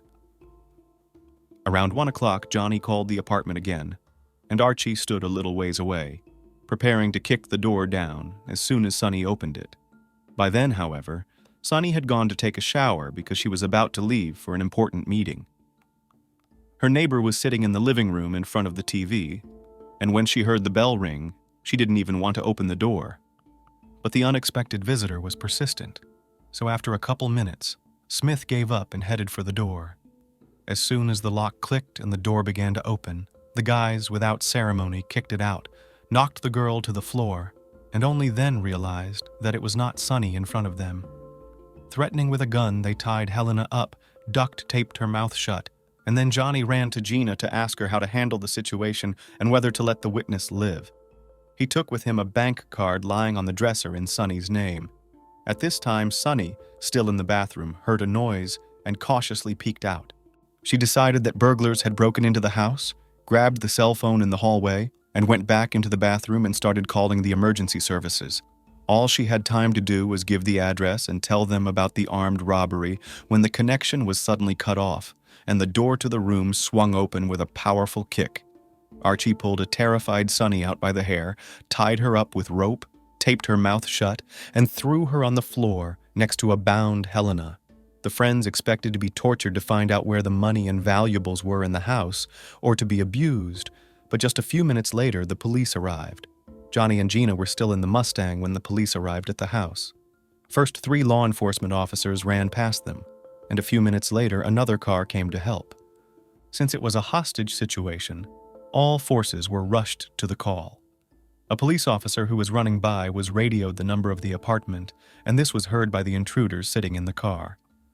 Gina got out of the car and yelled that she was Sunny Hahn. The law enforcer looked at her but didn't understand what that said. He asked her to wait and ran to the scene, where his colleagues had already managed to disarm the attacker and rescue the hostages. When the police officer entered the apartment, he was shocked and bewildered. In front of him, frightened and crying, sat the same girl he had just run past on the street. He asked her name, and when she said her name was Sunny Khan, the police officer doubted for a moment that what was happening was real. He thought he was going crazy, because the same person could not be in 2 places at the same time. The man, telling his colleague that he needed to check something, jumped back into the yard, but the Ford Mustang with the girl and her accomplice had already disappeared. The good twin and the bad twin? When Gina saw the police arriving and heard the apartment number being called on the radio, she realized that the attempt had failed. Then she took a desperate step, jumping out of the car and identifying herself by her sister's name. The girl wanted to make herself look like a victim, saying that the real criminal is now in her apartment, but the hurried officer simply did not listen to her and only asked to wait. Naturally, Gina did not wait. She and Johnny went to the nearest ATM, where they were able to withdraw a few $1,000s from her sister's stolen card. And then the criminals rushed towards the Mexican border, but first they needed to change their car for something less conspicuous. At the car dealership, Gina introduced herself with her sister's name, but when filling out the paperwork, she made the mistake of writing her real name. The employees thought this was very strange and asked her to wait for a while to settle the formalities, then informed the management, and they called the police. When arrested, Gina continued to insist that Sunny was her, and the other sister was pretending to be her. The identity of each of the girls was established only by fingerprints, but even after that, at the investigation and in the courtroom, they both continued to introduce themselves as Sunny Khan. At first glance, the Khan sisters seemed to be typical good and bad twins, but a deeper examination of their history revealed that this was not the case at all. While Gina suffered from addictions, regularly got into trouble, and had several criminal records, Sunny built a happy and successful life. However, after the sisters' paths diverged, and they stopped constantly competing with each other, Sunny lost her main incentive. She entered a prestigious university, but in the second year of her academic performance began to fall, and the girl lost her scholarship. To be able to pay for her studies, she got a job as a dancer in one of the nightclubs in the neighboring city, and carefully hid it from her friends and boyfriend. Sunny tried to maintain a picture of an ideal life, which in reality she was no longer living. Trial and sentencing. Gina and her minor accomplices were charged with conspiracy to murder Sunny Khan. The girl was also accused of trying to take the identity of her twin sister, whose name she introduced herself even during the hearing. In general, watching the process was curious and creepy at the same time, because the sisters, being on the same emotional wave, simultaneously began to cry, experienced panic attacks, and at one of the sessions simultaneously lost consciousness. Gina claimed she didn't intend to kill her sister at all, but only wanted to get her belongings out of her apartment. Archie and Johnny were supposed to help her with that, but the guys decided to play gangsters and scare Sunny and her neighbor, but a little too much. The defendants pointed out that the gun was not loaded, so no real harm would have been done to the girls. On November 20th, 1997, a year after the attempted murder, the court reached its verdict. The jury took into account that Gina was previously convicted multiple times, escaped from prison, and at the time of this crime was wanted. Taking all of this into account, Gina Khan was found guilty on all counts and sentenced to 26 years in prison. Her accomplices Archie Bryant and Jonia Sairat received 14 and 8 years respectively, the aftermath and cultural reflection of the case. In May 2018, a California state commission granted Gina's attorney's petition, and she was released after serving 21 years. It is worth noting that she received support from Sunny in the matter of parole, because her sister was able to forgive her. Once free, Gina moved into the house of her elderly mother, whom she now takes care of. The story of the Khan sisters was widely covered in the press, became a topic for numerous issues of popular talk shows, and also formed the basis of a number of documentaries and feature films.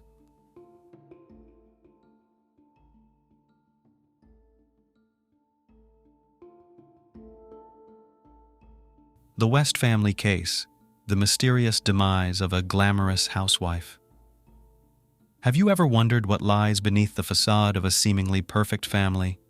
Psychologists claim that the more people try to portray an impeccable, happy, and prosperous family life, the bigger the underlying relationship issues. Typically, such individuals are deeply concerned with societal perceptions, constantly seeking approval and validation. Inside these perfect family units, resentments can accumulate over the years, often erupting in unexpected and drastic ways. The West family appeared to everyone as a strong, happy, and well-off unit, and they probably were, until they weren't. The couple had been married for 14.5 years, raising a daughter together, and never once gave anyone reason to suspect any difficulties in their marriage. That was until the early morning of January 13, 2018, when 42-year-old Mrs. West was found deceased near her own home. This convoluted story raised more questions than answers. The incident seemed like both a bizarre accident and a calculated homicide. Despite the case being closed and the convicted serving their sentence, many have sided with the alleged perpetrator rather than the deceased victim. To understand why, we need to delve into the West family's history from the beginning and unravel the rumors about the double life of the late housewife that had been circulating for years. Who was Caitlin West? Caitlin Dawn West, née Martin, was born on February 15, 1975, in the quaint town of Davie, Florida. The only child of Nancy and Jonathan Martin, she grew up in a humble and modest family environment. As a child, she yearned for a younger sibling, a dream unfulfilled due to her mother's health issues. Perhaps this is why Caitlin was overly attached to dolls, treating them like living beings, singing to them and cradling them. In school, Caitlin was known for her beauty and sociability, actively participating in sports and dance. However, during her teenage years, signs of bipolar affective disorder began to emerge, characterized by depression and anxiety, alternating with periods of hyperthymia, persistently elevated mood, and motor agitation. Unfortunately, her parents didn't notice her condition until later. By then, Caitlin had turned to alcohol to manage her emotions. It was only during treatment for alcoholism that the root cause of her problems was identified. By her 20s, Caitlin overcame alcohol dependency. Managing her bipolar disorder was more challenging, necessitating several potent medications that caused complex drug interactions and side effects. Eventually, the disorder was brought under control, although she had to continue medication until her untimely death. Caitlin longed for marriage, a family, and children, but her personal life was fraught with difficulties, possibly due to her psychological disorder and alcohol issues. Yet, the attractive blonde had many admirers, being the life of the party and always enjoying the spotlight. In her youth, Caitlin aspired to model, attending castings and experimenting with different looks. She was particularly fascinated by the iconic 50s movie star and style symbol, Marilyn Monroe. She watched Monroe's films repeatedly, collected posters, and emulated her style and image. It's worth noting that Caitlin bore a certain resemblance to her idol, a fact she proudly capitalized on and cherished. Though Caitlin's dream of becoming a famous model didn't materialize, her photos were frequently published in local magazines, earning her some recognition, a fan base, and occasional recognition on the streets of her hometown. At 28, she finally met the man she would start a family with, who was William West. William Jeffrey West, known mostly by his middle name, was born in 1970 in Alabama, into a typical family. From an early age, he dreamt of a career in the military or law enforcement. A diligent student and an active sports enthusiast, he was robust, fit, and incredibly focused.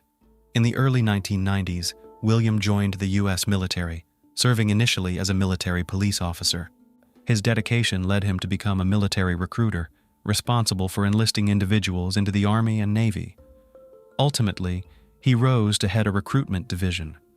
In total, William devoted 2 decades of his life to military service. Simultaneously with his military career, William chose to pursue higher education. He earned a bachelor's degree in public relations from the University of South Carolina. He continued his studies in criminal justice and disaster and emergency management, eventually earning a master's degree. William was intelligent, composed, and goal-oriented, yet modest and somewhat introverted. He preferred quiet gatherings over loud parties and generally shunned the spotlight. He married young and was a father to 2 children, known as a devoted family man and a responsible parent. Upon retiring from the military, William became a corporal in the police department of a university town. He was entrusted with ensuring the safety of the campus community, approaching his duties with seriousness and responsibility. Although he was issued a service firearm, he never had to use it throughout his career. The odd but happy couple. Caitlin and Jeffrey's paths crossed in the mid-2000s. At the time, Jeffrey, still serving in the military, was married to his first wife. It seemed unlikely that the stern, quiet military man had anything in common with the flamboyant, bold, attention-loving blonde. Yet they felt an instant mutual attraction.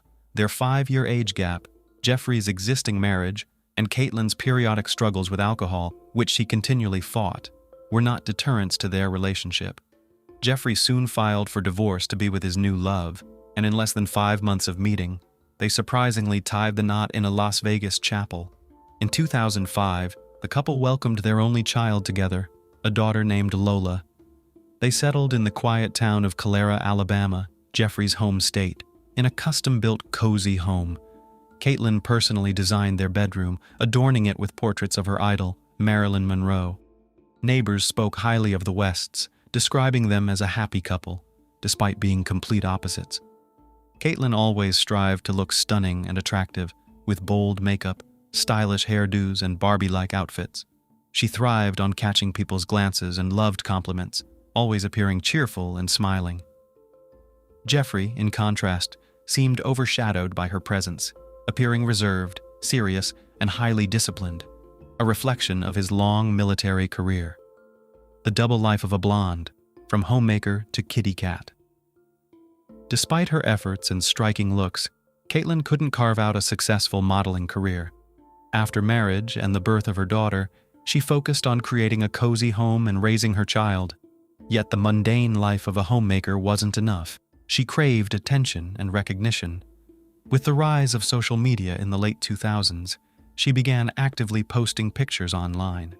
Initially, these were harmless Barbie or Marilyn Monroe-themed photos, but gradually, they became more provocative and daring. Close sources say her husband not only didn't mind her new hobby, but often played the role of her personal photographer. It seemed harmless, and eventually became a lucrative venture for Caitlin through paid subscriptions. They bought a selection of ready-made seafood dishes from a popular local restaurant, a bottle of fine brandy, and absinthe from the supermarket, along with aromatic candles Caitlin picked from a nearby store to set a romantic mood. Captured on surveillance cameras at each location, they appeared happy and carefree, smiling and joking, with no hint of the impending tragedy. Returning home with their purchases, the couple enjoyed their dinner and indulged in the alcoholic beverages. Caitlin, who had intermittently battled alcohol dependency, transformed under its influence into her online alter ego, Kitty Cat. She requested Jeff conduct a hot photo session, first in lingerie and then without any clothes. Jeff, not opposed, took several revealing shots, which were posted on Caitlin's private only for fans profile by around 10 p.m. However, the romantic evening that was supposed to end in a passionate night soon turned into a nightmare, leading to a tragic outcome. Body on the road. Early on the morning of January 13th, around 5 a.m., a young neighbor of the Wests was on her way to work. The sun hadn't risen yet, but it was light enough outside. As she passed the Wests' house, something caught her eye, but it took her a moment to realize what it was. Slowing down, she soon noticed an almost fully unclothed woman lying motionless on the road. She also thought she saw someone standing on the doorstep of the house, who quickly vanished into the shadows upon noticing her. During questioning, she couldn't definitively say whether this person entered the house or ran off down the street. Startled and unsure of what to do, the young woman hesitated to approach the body. She returned home, informed her parents, and they collectively called emergency services to report the grim discovery. At the operator's request, while waiting for help to arrive, they reluctantly approached the woman on the ground, recognized as Mrs. West, and checked for a pulse. Tragically, there was none. Her body was cold and already showing signs of rigor mortis. Caitlin was found face down, her body mostly on the sidewalk, wearing only a bright pink bra top. A pool of blood had formed under her head, and nearby was a bottle of absinthe, some of its contents spilled on the road with bloodstains on the bottle. A short distance away lay her smashed smartphone. Since it was a quiet residential area, there were no other witnesses during the night. Thus, the time gap between the last sighting of the West's car around 8:30 p.m. and 5 a.m., when the neighbor discovered Caitlin's lifeless body, remains a mystery, likely witnessed only by her husband. What's Mr. West hiding? Detective Michael Melhoff, one of the first to arrive at the scene, headed to the house where the woman's body was found. A man answered the door, appearing somewhat anxious but claiming ignorance of the situation. When asked about his wife's whereabouts, he said he had just woken up and didn't find her in bed. The detective then asked him to step outside, informing him that a woman's body, identified by neighbors as Caitlin West, was found near the house. The man, throwing on a jacket, followed the officer and confirmed that the deceased was indeed his wife. However, Jeff's reaction was unusually calm. He did not rush to the body with tears or screams. When questioned about his whereabouts and activities during the night, Mr. West stated he had slept soundly as they had been drinking the previous evening. Asked what he thought had happened, he merely shrugged, suggesting it might have been an unfortunate accident. Mr. West also shared that his wife suffered from bipolar affective disorder, requiring medication, and struggled with alcohol, behaving erratically when intoxicated. He mentioned that she would sometimes jump on their backyard trampoline, occasionally missing it and injuring herself.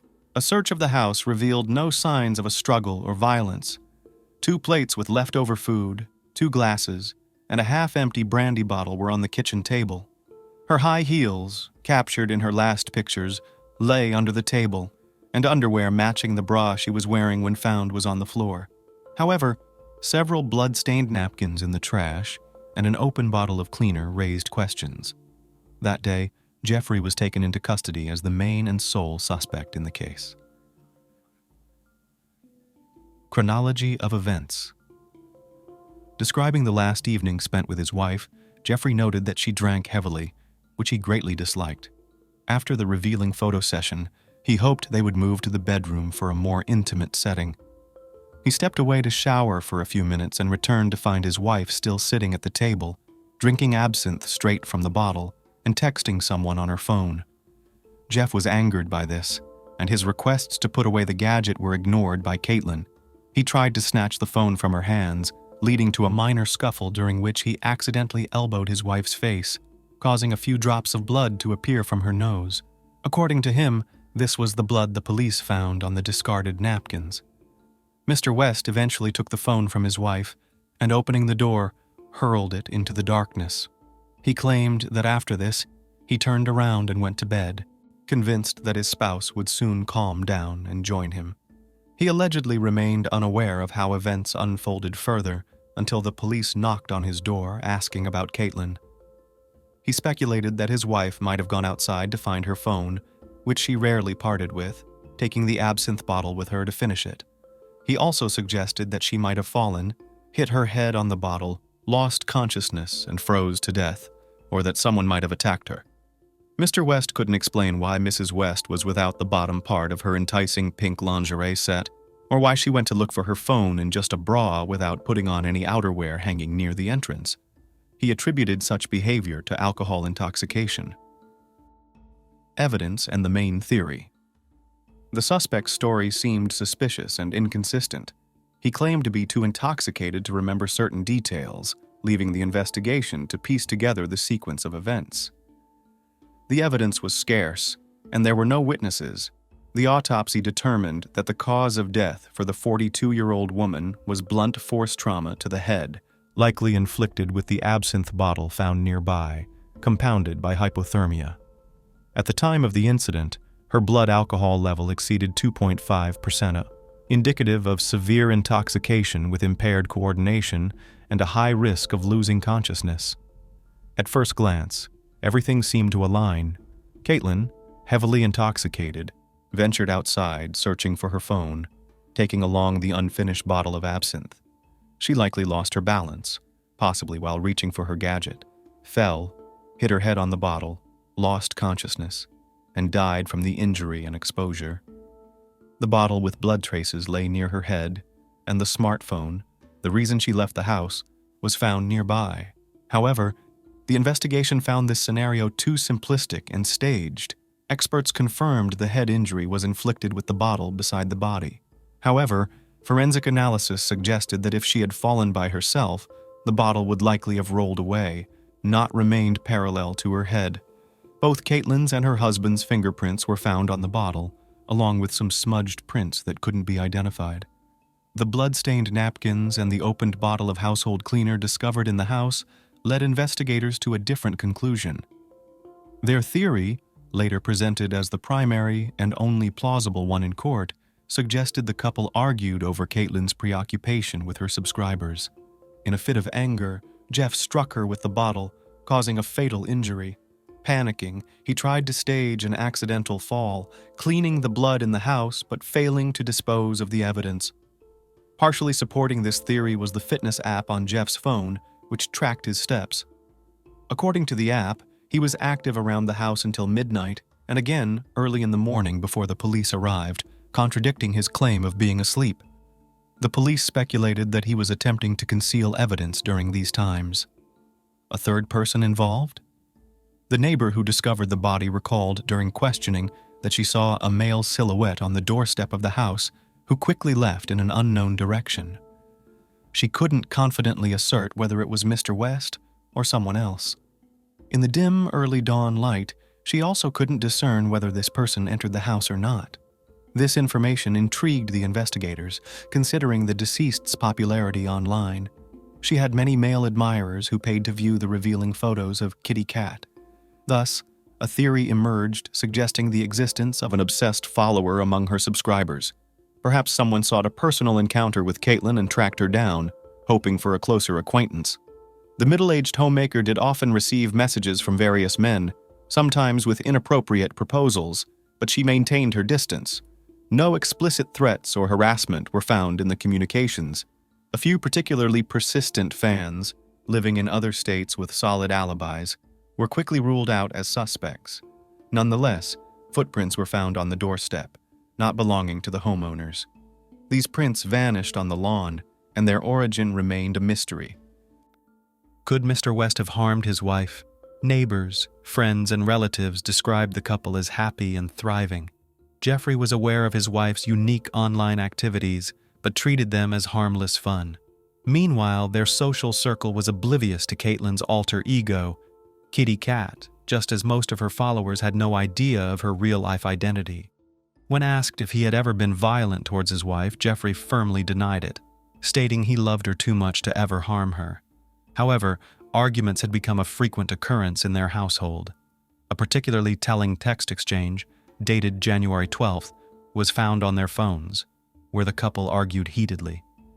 Caitlin criticized Jeffrey for not matching her in vivacity and temperament, even suggesting they might be incompatible. Jeffrey remained the prime suspect, with forensic evidence and gathered details only indirectly implying his guilt. Notably, following his arrest, not only his parents but also his daughter and in-laws rallied in his defense, firmly convinced of his innocence and asserting he could never hurt his wife. Trial and verdict. After Jeffrey West's arrest, he was unable to afford the $500,000 bail set, which meant he had to stay in custody until his trial. This wait stretched almost 3 years. He was offered a plea deal, admitting guilt in his wife's demise in exchange for a reduced sentence. However, Jeffrey adamantly refused, maintaining his innocence. The trial, which commenced in November 2020, attracted significant media attention, in part due to Caitlin's online notoriety. This publicity put considerable pressure on the judges and jurors. By this time, the possibility of a third-party involvement in that fateful night's events was no longer considered. The prosecution argued that all evidence pointed to Mr. West. They believed, in a fit of jealousy and under the influence of alcohol, he struck his wife with a bottle, causing fatal injuries. In a panic, they suggested, he staged the scene to mimic an accident, removing evidence from inside the house. Jeffrey's defense team contended that Caitlin's death was indeed accidental, citing her extremely high blood alcohol levels as a factor affecting her balance and coordination. In a heartfelt testimony, Caitlin's mother supported her son-in-law. She described her daughter as eccentric, but insisted Jeffrey loved her unconditionally and would never harm her. She also appealed to the court to consider their granddaughter Lola, who had lost her mother and stood to lose her father. On January 11, 2021, the jury returned a guilty verdict for involuntary manslaughter. Jeffrey was sentenced to the maximum of 13 years, considering time already served. Notably, had he accepted the plea deal initially offered, he might have already been free. All appeals by Jeffrey and his lawyers have, so far, been unsuccessful. A broken vase can never be mended, goes the famous saying, symbolizing irreversible harm or betrayal. A fragile vessel may be pieced back together, yet its cracks linger, forever altering its appearance and utility. This analogy hits close to home for survivors of intimate exploitation. Historically, our society has often tried to diminish the pain of such experiences to avoid causing discomfort to others. However, our culture and legal systems have evolved. Individuals who have suffered these indignities are now sharing their stories and receiving the support they need, propelled by dire incidents that could not be ignored. Among these is the tragic story of Antonia Barra from Chile, around which the entire national community rallied to ensure justice was served against her aggressor. The loss of the young woman became known on the evening of October 13, 2019. Her family could never have envisioned how that day would conclude. Her sister Carla, visiting their parents' home, went upstairs to say hello to Antonia, expecting a casual chat. However, finding her seemingly asleep, Carla chose not to disturb her and headed to the door. Before she could leave, she heard Antonia ask about their mother and request the light be turned off. After telling Carla she loved her, Antonia turned away. Maybe she's just tired or not in the mood, thought Carla. Little did she know, Antonia was grappling with harrowing thoughts that left her feeling there was only one way out from her profound distress. By 7 that evening, their mother, not hearing any response from Antonia's room, entered to find a harrowing scene. Her daughter was motionless, suspended above the floor. Marcella rushed to her, finding no signs of life. Overwhelmed by shock, she sought assistance from neighbors. The family friends helped take down the body and called for emergency services. Shortly afterward, Alejandro Barra addressed the media, vowing to uncover the root causes of his daughter's desperate act and to seek justice. Known for her vivacity and intelligence, it was clear that something significant had profoundly impacted Antonia. The autopsy confirmed self-strangulation as the cause of death. The case required immediate action. Not waiting for official inquiries, the parents initiated their own investigation. Private detectives meticulously pieced together the last days of Antonia's life, identifying the individual who had driven her to despair. Promptly, Alejandro and Marcella reported Martin Pradenas to the police, suspecting him of exploitation. There was little known about him. He was born and lived in Temuco, Chile, the same city as Antonia. He came from a large family, parents, a sister, and a brother. The dynamics within his family are unclear, as there is scant information available online, which is justified later.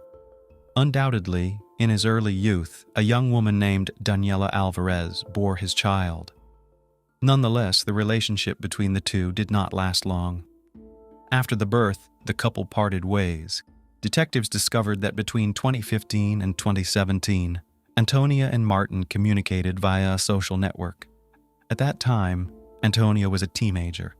They exchanged messages and commented on each other's photos, though their interactions were confined to the digital realm. However, they eventually met in person, which unfortunately led to a tragic outcome. Antonia was born in the late 1980s into a strong and close-knit family. The Barra family home was large and spacious, suited to a family of their size. Loving parents Alejandro and Marcella raised 5 children, 4 daughters and 1 son. It was a household where care and attention were plentiful. The children were kind and well-behaved, causing no significant trouble. However, Antonia stood out among her siblings. She was unusually perceptive, responsible, and ambitious from a young age, which made her a particular source of pride for her parents. She excelled in school, got along well with her teachers, and had plans for her future. Antonia dreamed of traveling and leading a fulfilling life. After graduating high school, she got into her university of choice and began studying a highly sought-after major. As a freshman, she immersed herself in mastering the basics of her future profession and actively participated in academic and social activities, making new friends. Her friends shared her interests and aspirations. Antonia formed an especially close bond with Consuela Uribe, who was studying at the law school. The friends would often go out, shop, and attend parties together. They became very close. Thus, when Antonia broke up with her boyfriend Rodrigo, Consuela suggested she distract herself from the heartbreak. Antonia was struggling with the breakup, so she embraced her friend's idea. She wanted to clear her mind and temporarily forget the past. The friends planned a trip for Chile's Independence Day on September 18th. Their destination was the tourist town of Pucón. By sheer coincidence, it was there that Martin and Antonia's paths crossed again. Martin was planning to attend an electronic music festival. The event was to be held at a local club called Black Room, where a DJ friend of his was performing. On September 17th, around 6:30 p.m., Uribe and Barra set off for Pucón with 3 other friends, one of whom was Consuela's boyfriend. The journey went smoothly, and upon arrival, the young people stayed in different accommodations. The girls stayed in a summer house owned by the Urad family. After 8 p.m., the friends began preparing for a party at the popular venue, Black Room. The night promised a sea of unforgettable emotions. Before leaving, Antonia exchanged messages with her father, who asked her to be careful and cautious around strangers. In response, she reassured her father, writing that prudence was her foremost trait. Law enforcement officials repeatedly interviewed Martin Pradenas, but he denied any wrongdoing regarding Antonia. He claimed their intimacy was consensual and vehemently denied any involvement in her tragic end. However, detectives had their own perspective and evidence regarding the matter. During the investigation, it was established that Martin left Temuco on September 17th, around noon, accompanied by friends. They planned to return the next day. Upon reaching their destination, the group held a party at a rented house, filled with conversation, jokes, and of course, alcohol. Meanwhile, Antonia and Consuela got ready and headed to the club. There, they ordered a table, food, and drinks. The friends enjoyed themselves, chatting and dancing extensively. Needless to say, the Black Room Club became the venue for the young people's unexpected reunion. The chance meeting delighted them, and the man and woman spent the evening together, chatting and dancing. It was clear they were fond of each other. Antonia occasionally left him to return to her friend, who was also enjoying herself, and to greet the male acquaintances with whom she had traveled. Moving from one bar to another, she didn't realize how carried away she got with the alcohol, likely due to the long drive and an empty stomach, something she usually did not allow herself to do. Around 6:45 a.m., Consuela found her friend pleasantly chatting with a mutual acquaintance, Emilio. At that point, she told Antonia it was time to leave. Antonia refused, feeling good and wanting to continue the evening. Her friend advised her to stop drinking and reconsider her decision, but Antonia was adamant and chose to stay at the club while Consuela left. This turned out to be a regrettable decision for Antonia. Emilio became an unwitting witness to the events that unfolded afterwards, which he detailed during the investigation and in court. He noted that Martin approached Antonia and started a conversation with her. He then took her by the hand and led her towards the exit. Emilio remarked that Antonia acted oddly, unsure whether she was engaging in the conversation or just confused due to the alcohol. Nevertheless, it seemed she did not mind being led away, or perhaps she was unaware of it. Emilio assumed that the man had invited her to join him, and she agreed. Nonetheless, external surveillance footage told a different story. Martin's friends recounted that they left the club in 2 cars, but there was no room for the pair in either vehicle. Therefore, they proceeded on foot. Along the way, they came across a store. Surveillance footage made it clear that the man coerced the woman into entering. She could barely stand and was unable to resist. Martin, slightly more sober, was able to somewhat control the situation. Throughout the night, they were captured on camera several times. Along the way, Credinas was overly affectionate and tried to kiss his companion, who did not reciprocate and tried to pull away. Upon entering the rented house, none of his friends paid much attention to the woman. Only 19-year-old Barbara, who had joined recently and hadn't been drinking, noticed that the couple was intoxicated. Afterward, they went upstairs. Around 9 a.m., Consuela received a voice message from her friend. Initially, she couldn't make out what was being said. After listening more carefully, she understood a few words. Antonia was pleading to be picked up. Since her friend didn't know her exact location, she used GPS to find it. Consuela, accompanied by her boyfriend Jose, went to the designated location. Upon entering the house, they were met by a naked Martin, who was covering himself with a pillow. When Consuela asked him where her friend was, he claimed he didn't know. They found Bara in one of the upstairs rooms, lying on a bed in her underwear, quietly crying. Jose picked her up and carried her to the car. Consuela asked what had happened, but Antonia could only cry. The young couple tried to console her, hugging and attempting to engage her in conversation. Back at the summer house, Antonia confessed everything. Martin had exploited her against her will, and she felt powerless to stop it. Her memories were hazy. She couldn't recall much, but one thing was clear. He had wronged her. This occurred when they went upstairs. Afterwards, he left her alone and disappeared. Upon hearing about the incident, Jose and Consuela insisted that Antonia report the scoundrel to the police and seek justice. However, she refused, fearing that her parents and the public would find out. She chose to quietly endure the trauma and try to recover on her own. She asked them to tell no one about the incident. During this heartfelt conversation, Antonia received a message from her father asking how she was doing and joking about whether she had been drinking too much. To avoid arousing suspicion, she tried to respond in her usual manner, thereby inadvertently highlighting her own intentions. The next day, Antonia met with Martin to talk. However, he was dismissive and arrogant. He insisted that the events of the previous night had been consensual.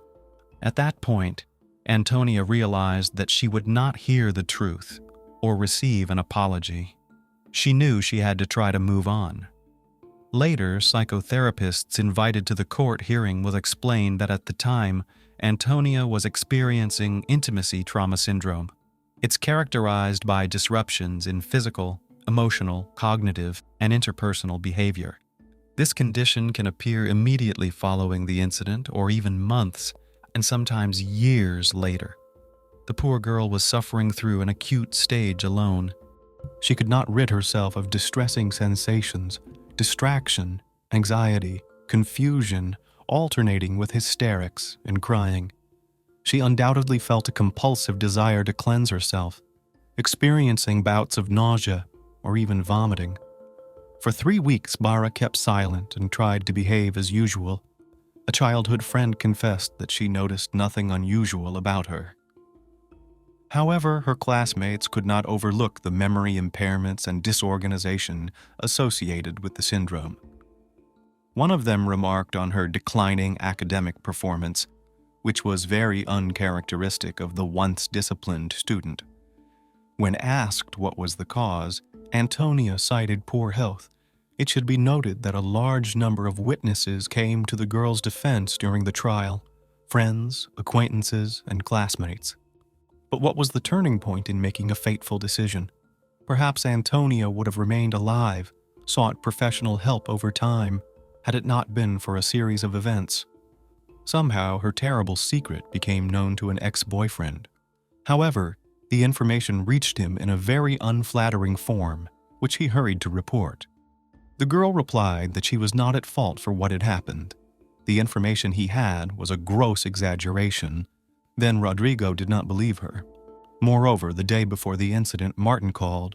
It is unclear what the conversation between them entailed, possibly threats from his side. One thing is clear: the next day the girl was gone. A few hours before her death, she sent a farewell message to her boyfriend, and in a family chat, she shared a childhood video. In it, Antonia was dancing and laughing joyfully, showing how much she missed her former self. She could not return to her previous way of life, thoughts, and actions.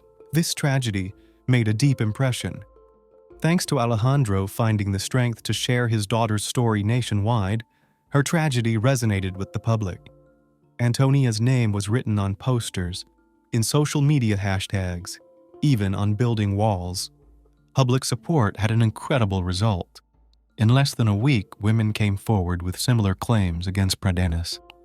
6 new charges were filed against his name, reporting actions he took from 2010 to 2019. The man turned out to be a criminal and was taken into custody. Concurrently, Martin's family petitioned to protect their personal information, which had leaked online.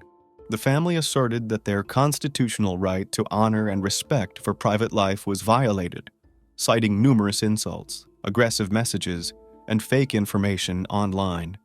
In these actions, the Pradenas family suspected, including the Bara family. On June 12, 2020, the Temuco court granted their request. The judge required Antonia's relatives to refrain from disclosing information about the assailant's family through social media and from making compromising publications. This decision sparked outrage. Chileans were extremely upset, believing that it protected Martin. On July 21st, the Bara family filed an appeal with the Supreme Court, but it was rejected. Later that month, the suspect's lawyer submitted a petition for protective measures concerning his client. In the same month, he was officially charged with several attacks. Public outcry was gaining momentum. In Chile, the investigation became known as the Antonia case, a symbol of justice restoration for victims of violence. Many women, after many years, dared to come forward about their experiences. On July 22nd, an unexpected event occurred. The court changed the previously decided preventive measure from detention to house arrest. Martin Pradenas was effectively set free. At the same time, the judge explained that this in no way summarizes the presumed punishment. Meanwhile, the prosecutor charged Martin with 5 instances of misconduct, but the court only acknowledged 2. Massive protests swept across the country. Thousands of people took to the streets. outraged by the cessation of investigations regarding certain facts and the decision on house arrest. The authorities supported the citizens by sending a request to the appeals court. The judiciary responded immediately. It revoked the selected preventive measure and took Martin into custody. The same court later eliminated the statute of limitations for 2 cases of intimate violence. Concurrently, Alejandro, along with feminist organizations, worked on drafting a bill that would establish punishments for such crimes.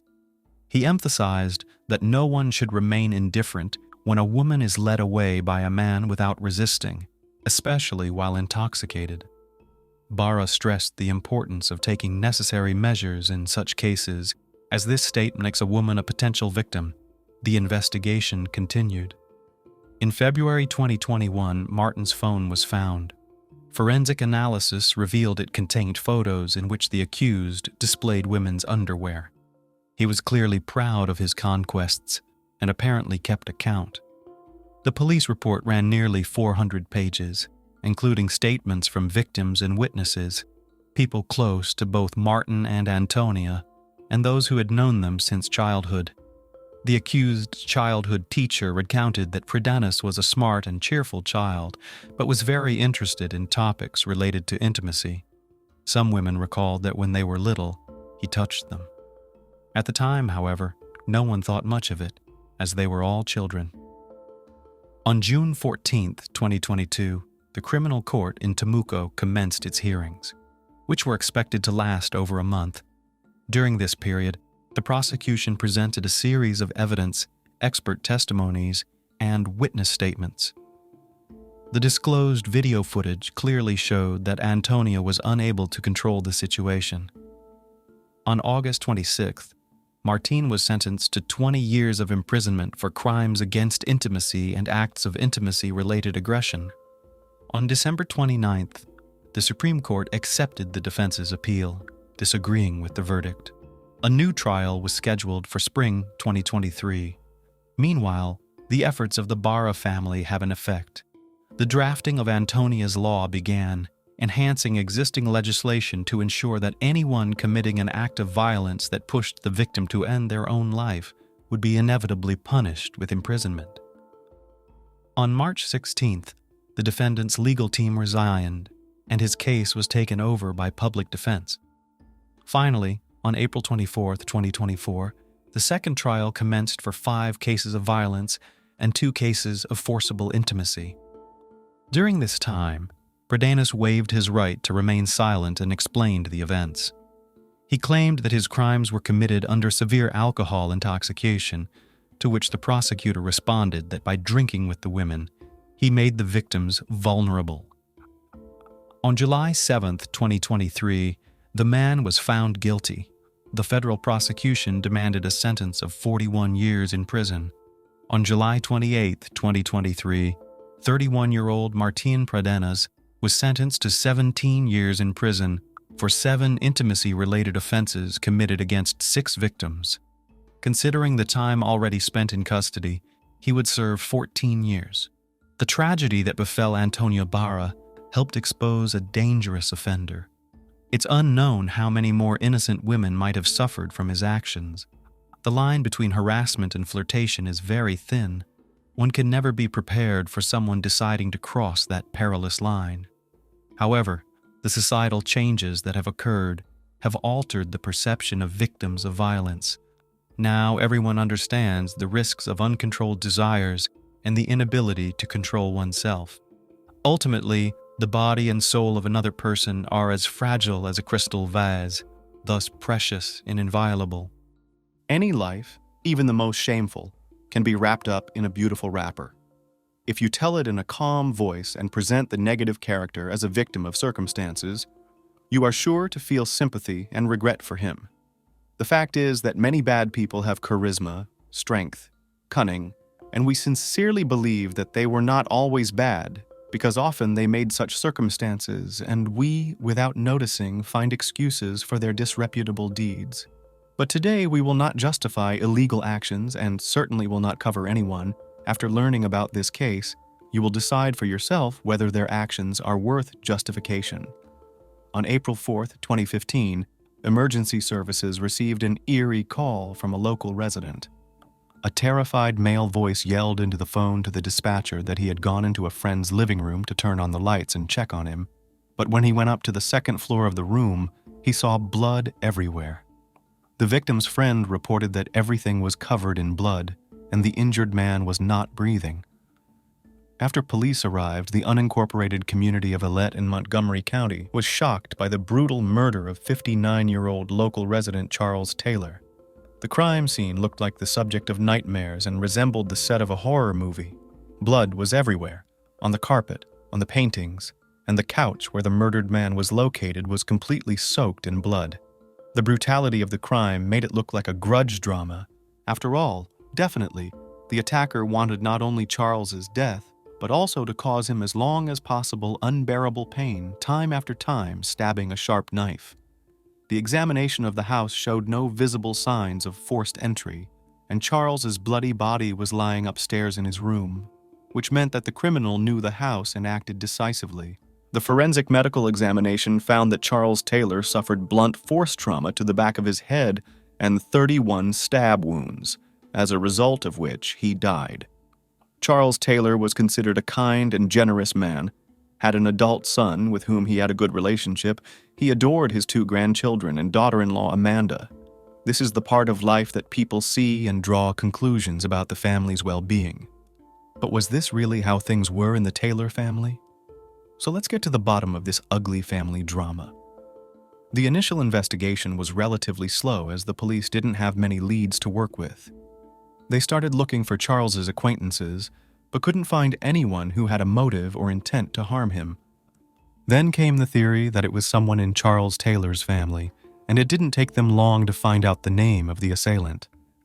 In fact, that's when investigators got lucky and were approached by a crime blogger with photos of Amanda Taylor posing for selfies against Charles's lifeless body.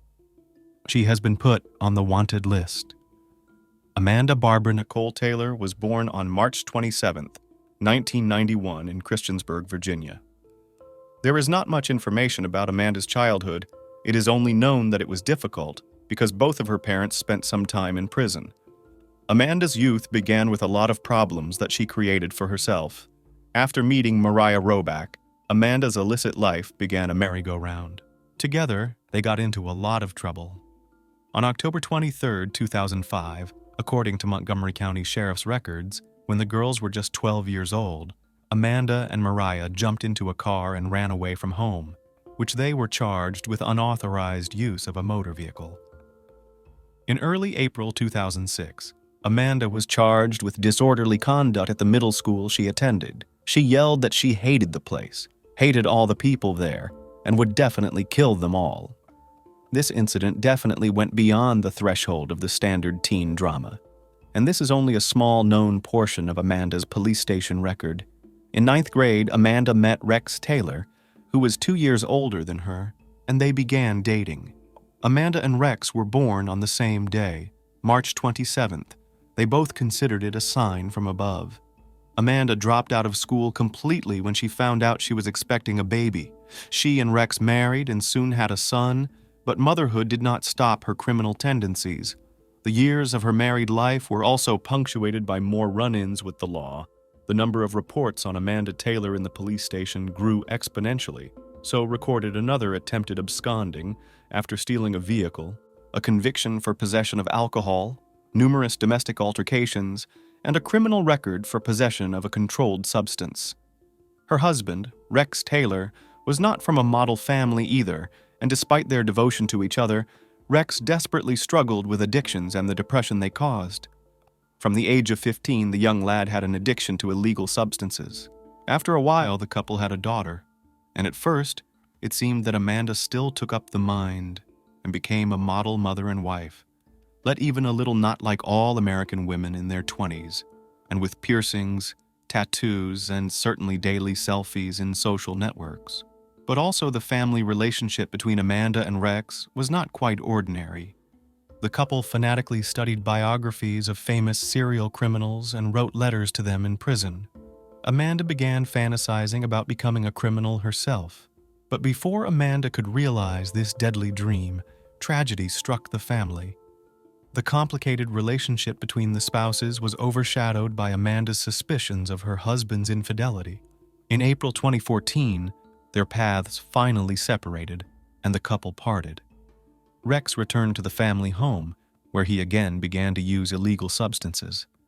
4 months after the move, his lifeless body was discovered in a shed on the property. He had hanged himself on the day of his son's 7th birthday. After losing her beloved husband, Amanda lived with her mother and friend Mariah Robach from time to time. While staying with her friend Mariah, she also began a friendship with Sean Ball, another member of the Robach family. On March 27, 2015, on their shared birthday, Amanda went to Rex's grave and attempted to end her life. She was rescued and forcibly admitted to a psychiatric hospital because her antics and thought processes were clearly distorted and could bring harm to her and others. But despite her mother's insistence and pleas for prolonged treatment, Amanda was quickly released home.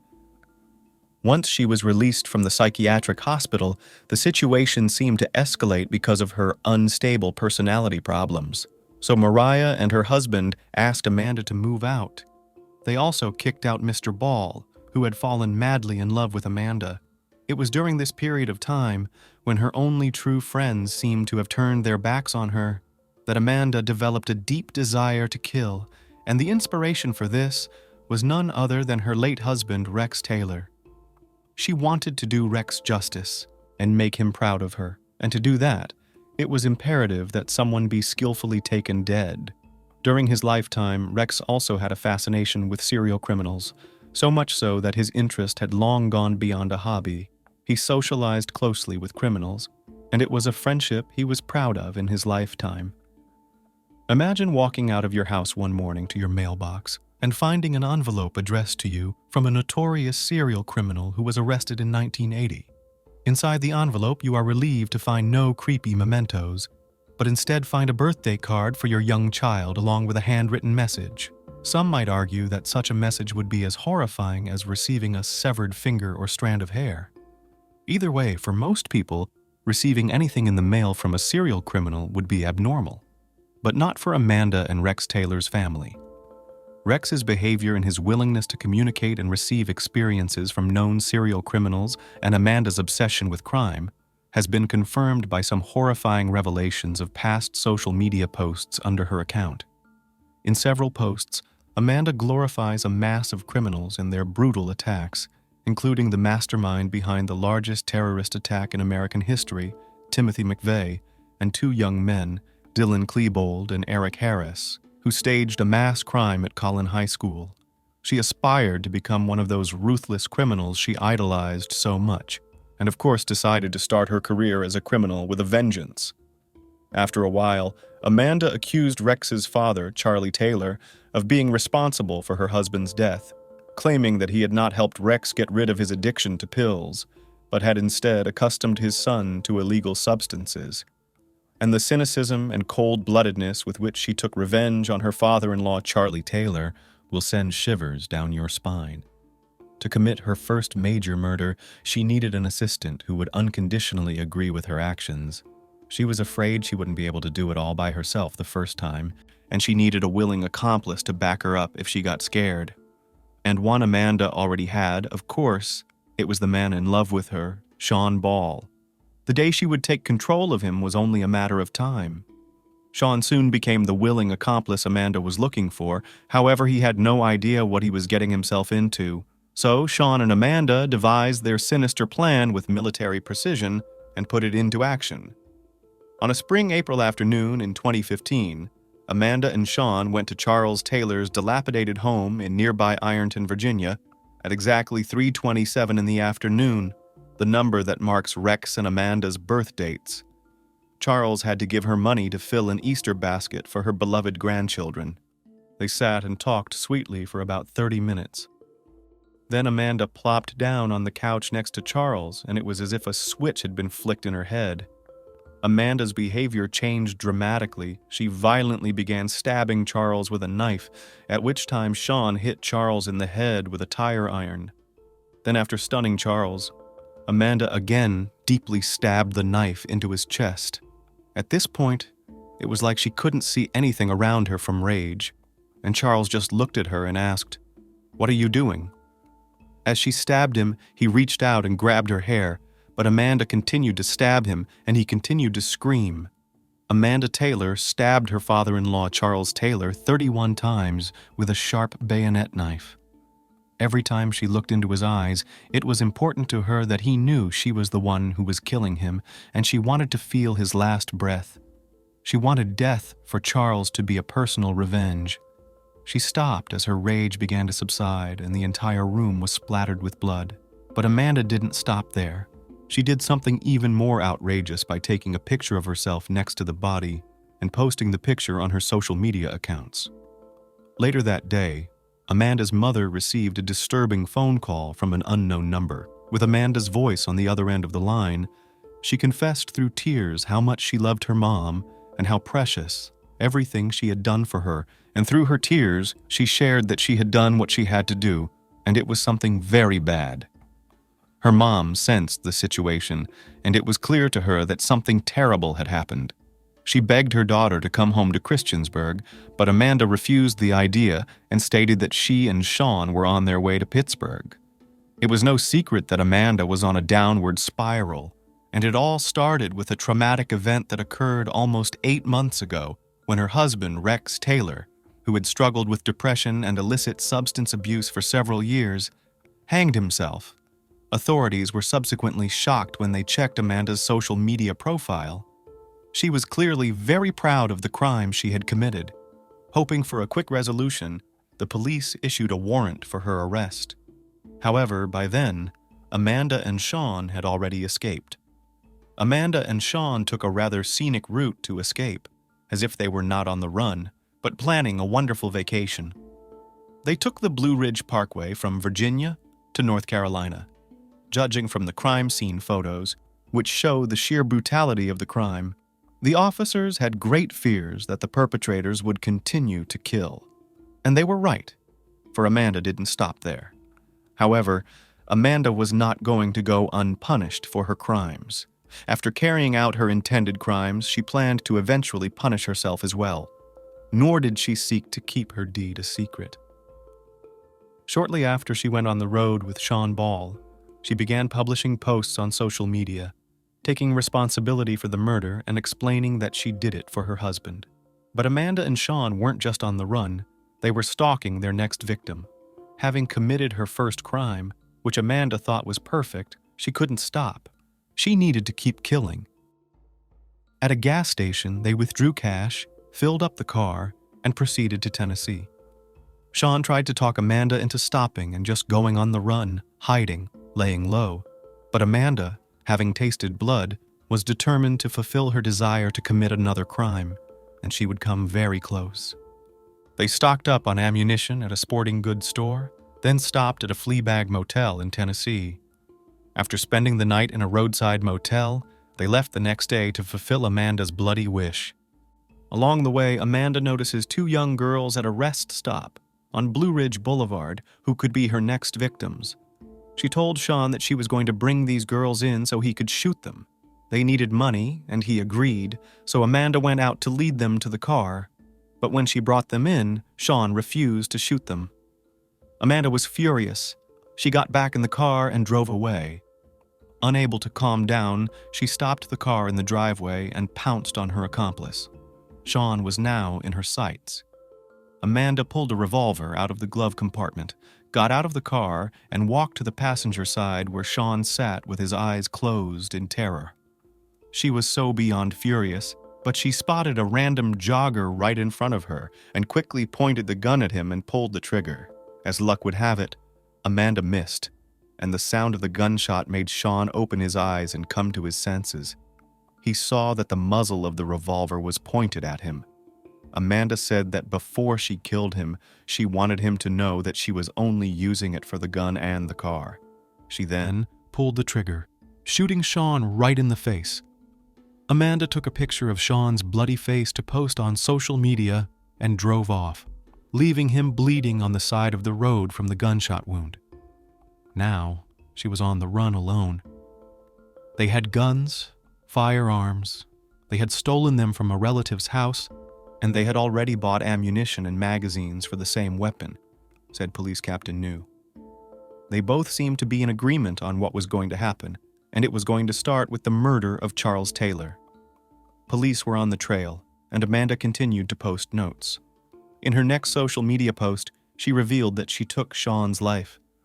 While at a traffic stop in a field, Amanda took a picture of a silver revolver in her lap and posted it to Instagram with a caption. The post was more like a suicide note. "Okay, it's about that time. I'm going to find my husband in hell and finally find peace. I love you, Mom, and my beautiful children, and I know you will give them the life I could never give them. I will finally be free." The cops were actively monitoring Amanda's account in hopes of tracking her down, and they did. Surveillance video from gas stations along the route of the white SUV the perpetrators fled in also helped police get on the trail. Cell tower signals were able to locate Amanda on a North Carolina state highway. Patrol officers spotted the white SUV heading east on I-40 near Asheville when she tried to stop. No matter how much she ran, she didn't give up without a fight. Law enforcement prepared, they knew she was armed and extremely dangerous. This reality was further reinforced by another sobering social media post that surfaced later that day that said, "Okay, the time is about to come when I find my husband in hell and finally become one with him." In her photo, Amanda looks smug, like she's proud of what she's done. After a 2-mile stretch of spikes that were strategically placed in Amanda's path, eventually all the destruction and chaos was over. Amanda was taken into custody around 8 o'clock the next morning. Police officers pulled Amanda out of the car and handcuffed her. Sean was found dying on the side of the road by paramedics. In the interrogation room, Amanda acted as if she didn't care about what was happening. She was sipping a soft drink and playing with her hair before Captain Robert New and another detective walked in. When questioned, Amanda waived her right to remain silent and confessed to everything. She really did look like she felt at home. After talking to the investigators, Amanda learned that Sean wasn't dead. The bullet had gone right through his jaw, causing him to pass out from the pain, but otherwise leaving no marks on him. Then, in a blood-chilling revelation, Amanda announced that she wanted to go to the death chamber. "Do you have a choice? I would prefer just the death penalty," Amanda says in the interrogation tape. "I kill people. I deserve to die. It would be better if I just go. It would be better for my children if I could just get the death penalty and go." Then, in a stunning turn of events, Amanda found herself recanting her words and pleading not guilty in front of the court. But at the trial, Amanda did recount her crime in great detail and insisted that she had done the right thing in taking the life of old Charles, who had taken Rex from her. She said that at first she'd been very angry with Rex for doing that to her, but then she'd been more angry with his father. Amanda admitted that she wanted Charles to feel the same pain that she had felt. Her argument was that she had killed Charles because she blamed him for the death of her husband Rex, whom Charles had allegedly given illegal substances to, according to Amanda. And the moment Charles started talking about Rex again, Amanda looked at him and started stabbing him, and it became the most alive thing she had felt since Rex had died. She admitted that she was very happy in those moments when the knife entered her father-in-law. Finally, Amanda vented all of her accumulated hatred and anger. She did it to get attention, and by not pleading guilty, she got the opportunity to talk about the case, said Captain Robert New. Amanda's explanation is disgusting. After all, she compares the feeling of the crime to a happy memory. At the November 2015 trial, the jury heard how Amanda stabbed Charles 31 times and that she aimed for his face and chest. It took the jury just 30 minutes to find Amanda Taylor guilty of first-degree murder. She was sentenced to life in prison. The judge called her the epitome of evil. As part of the plea bargain, Sean Ball agreed to a suspended 60-year sentence after 41 years in prison. Sean admitted that he is not worthy of sympathy and is completely remorseful for what he did. But there is a guilt that he has to live with every day and wonder what caused this to happen in his life. Sean Ball was jailed for 41 years after admitting to second-degree murder as part of a plea bargain. The 60-year prison sentence was suspended, except that Ball had to serve 41 years and 1 month. Amanda recently appealed her conviction and lost. She said she plans to appeal her conviction to the Supreme Court if she has to. Obviously, Amanda didn't become a serial offender, but she gained notoriety as a killer selfie taker. Amanda Taylor made a heartbreaking confession during a phone interview for a popular show from prison. When asked about why she took selfies with her body, she said, "I was just really excited and thought I wanted to take a picture so I could post it and show everyone. It made me really happy finally." She said she has absolutely no remorse for what she did to Charles Taylor because she did exactly what she wanted to do. Amazingly, during this time, she gave a local reporter a phone interview in which she compared the thrill of being stabbed to riding a roller coaster. She said, "It was like my first roller coaster ride because of all the nerves and the feeling of freedom. That's how I felt. It wasn't what I had in mind at all. It's not what you see in the movies. It's a real animal sensation." Amanda Taylor had committed a terrible crime and wanted more. People who knew Amanda Taylor described her as a very dark and sinister woman who was obsessed with death, crime, and serial offenders from a young age. Her social media pages were filled with images of bizarre death scenes. If any woman has ever gone insane, it's Amanda Taylor, and it's so often the case that it wasn't supposed to happen. The people who loved her tried their best to stop her madness, and the people she turned to for help turned a blind eye. Now Amanda is being punished for all the destruction she was so encouraged by. This is how the career of Amanda Taylor, who dreamed of becoming a famous serial criminal, ended. Each of us goes through different phases in life, going through our own traumas and experiences. And when we look at bad heroes, learn about their past, we unwittingly try it on ourselves. Admit it. Have you ever dreamed of killing the neighbor who listens to music loudly at night or pisses you off because he parks in your spot? But reconsider the story, and better just shout by the lake or in the woods. They say it calms and returns moral balance.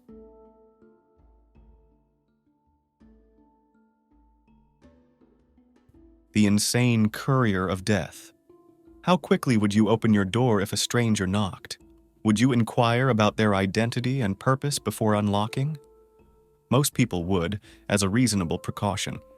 However, if a courier in a uniform with a package in hand stood on your doorstep, would you still ask questions or would you open right away? Typically, couriers do not arouse suspicion or concern, and people tend to let them in, even when they aren't expecting any delivery.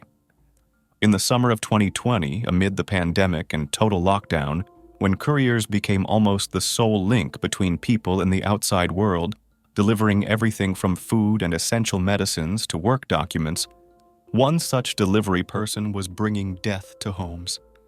A masked man with a pistol seemed elusive, and it was unclear who his next visit would target. The police, without any leads, were afraid to spread panic. But soon the case took a completely unexpected turn. A fatal incident involving a well-known lawyer. This convoluted story, as it later turned out, had begun many years ago, but its tragic development occurred on July 11th, 2020, in a prestigious cottage area southeast of Los Angeles. There, in one of the elite houses, renowned lawyer Mark Angelucci was waiting out the pandemic, isolated in his spacious mountain estate. Like many others, he continued to work remotely, hoping for the situation in the country and the world to improve. On that day, the 52-year-old homeowner wasn't expecting any visitors or deliveries, but when a courier in FedEx Corporation uniform rang his doorbell with a package in hand, the man, without hesitation, opened the door. The lawyer probably thought that one of his partners or clients had sent some important documents, forgetting to inform him. Nothing indicated trouble, and the person on the doorstep did not seem alarming or suspicious. The courier, appropriately wearing a special protective mask and gloves for that period, had a parcel and an invoice that required a signature. However, as soon as the lawyer was about to receive the package, the delivery person suddenly drew a pistol and fired several shots at close range, aiming for vital organs to ensure the lawyer would be fatally injured. The lawyer had no chance to react, and being unarmed in his home robe, he had no chance of survival. After the deed, the courier simply left the scene, leaving the victim bleeding out on the floor. Since the house was in a rather secluded location, none of the neighbors noticed anything unusual, though sounds resembling shots did prompt them to call emergency services and report the disturbing incident. No leads at all. Mark Angelucci succumbed to his injuries at the scene, and the arriving medics and law enforcement could only confirm he was dead. Upon examining the crime scene, detectives immediately dismissed the notion that robbery was the criminal's motive. The house was truly luxurious, adorned with antique items containing a safe and visibly expensive possessions, yet everything remained untouched. In the lawyer's home office lay a mass of important documents concerning various cases, but these too did not interest the perpetrator. Everything in the house was left undisturbed, nothing was searched or moved, and the criminal did not even cross the threshold of the home. Thus, from the very beginning, the main objective was clearly to eliminate the homeowner. The criminal was caught on several outdoor surveillance cameras, but as he was wearing a company cap from FedEx and a medical mask, it was virtually impossible to discern any distinctive features. All that could be determined was that he was a white male, of average height and slender build. The criminal wore gloves, thus leaving no fingerprints anywhere. Essentially, the only evidence consisted of bullets extracted from the deceased's body. The police were baffled, and initially they decided to investigate the people closest to the lawyer, to understand who might wish him harm and who might benefit from his death. The possibility that the crime was related to his professional activities was also not ruled out. Therefore, it was also necessary to examine which cases the lawyer had been handling recently, whether he had any dissatisfied clients, and whether he had conflicts with any colleagues. There was a vast amount of work to be done, and determining a priority direction seemed impossible at the moment. So they decided to start with the relatives and close friends of the lawyer. Rich, successful, and utterly alone. It soon emerged that Mark was profoundly lonely. No, he had quite a few friends, got along well with colleagues and neighbors, but he had no truly close or familial relationships. His parents had long passed away, Angelucci had no siblings, and he never started his own family. In his youth, the man diligently studied, then he tirelessly built a career in legal practice, where he achieved great heights and recognition. But he intentionally decided to sacrifice his personal life, so at 52, he had never been married and had no heirs. Mark was quite attractive, intelligent, eloquent, always dressed expensively and stylishly, lived in a luxurious home, and drove a luxury car. He was rich and successful, and wherever this man appeared, he literally drew the attention of women, but he did not engage in romances or intrigues, and in principle, always kept his personal life hidden from everyone. This led to many rumors about his orientation, but the lawyer himself never confirmed nor denied them. In his list of contacts, they found a woman named Cassie J., with whom the deceased was very close. Their relationship was not romantic, but rather akin to brotherly sisterly love.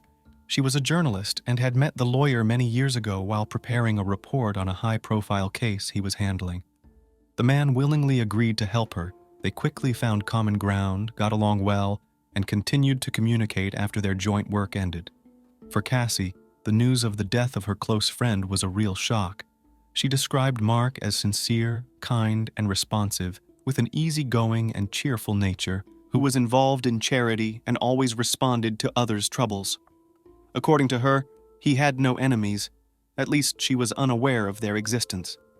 But in recent years, he had been among the top lawyers in California and had not lost a single case, so he undoubtedly made some adversaries whom he might not even suspect. The anti-feminist and men's rights advocate. During the investigation, a rather intriguing detail emerged. It was discovered that the lawyer held anti-feminist views, but also supported traditional notions of men and women in family and society without harboring any animosity towards women. He opposed discrimination against men in matters such as child custody, which almost always tend to favor women. Angelucci was a fighter for justice, not male supremacy. He took on some complex cases completely free of charge, helping those who found themselves in trouble. The lawyer noted that with the rise of feminist organization activity, men were almost always presumed guilty from the start in any conflict and doomed to defeat, with no chance to prove their innocence.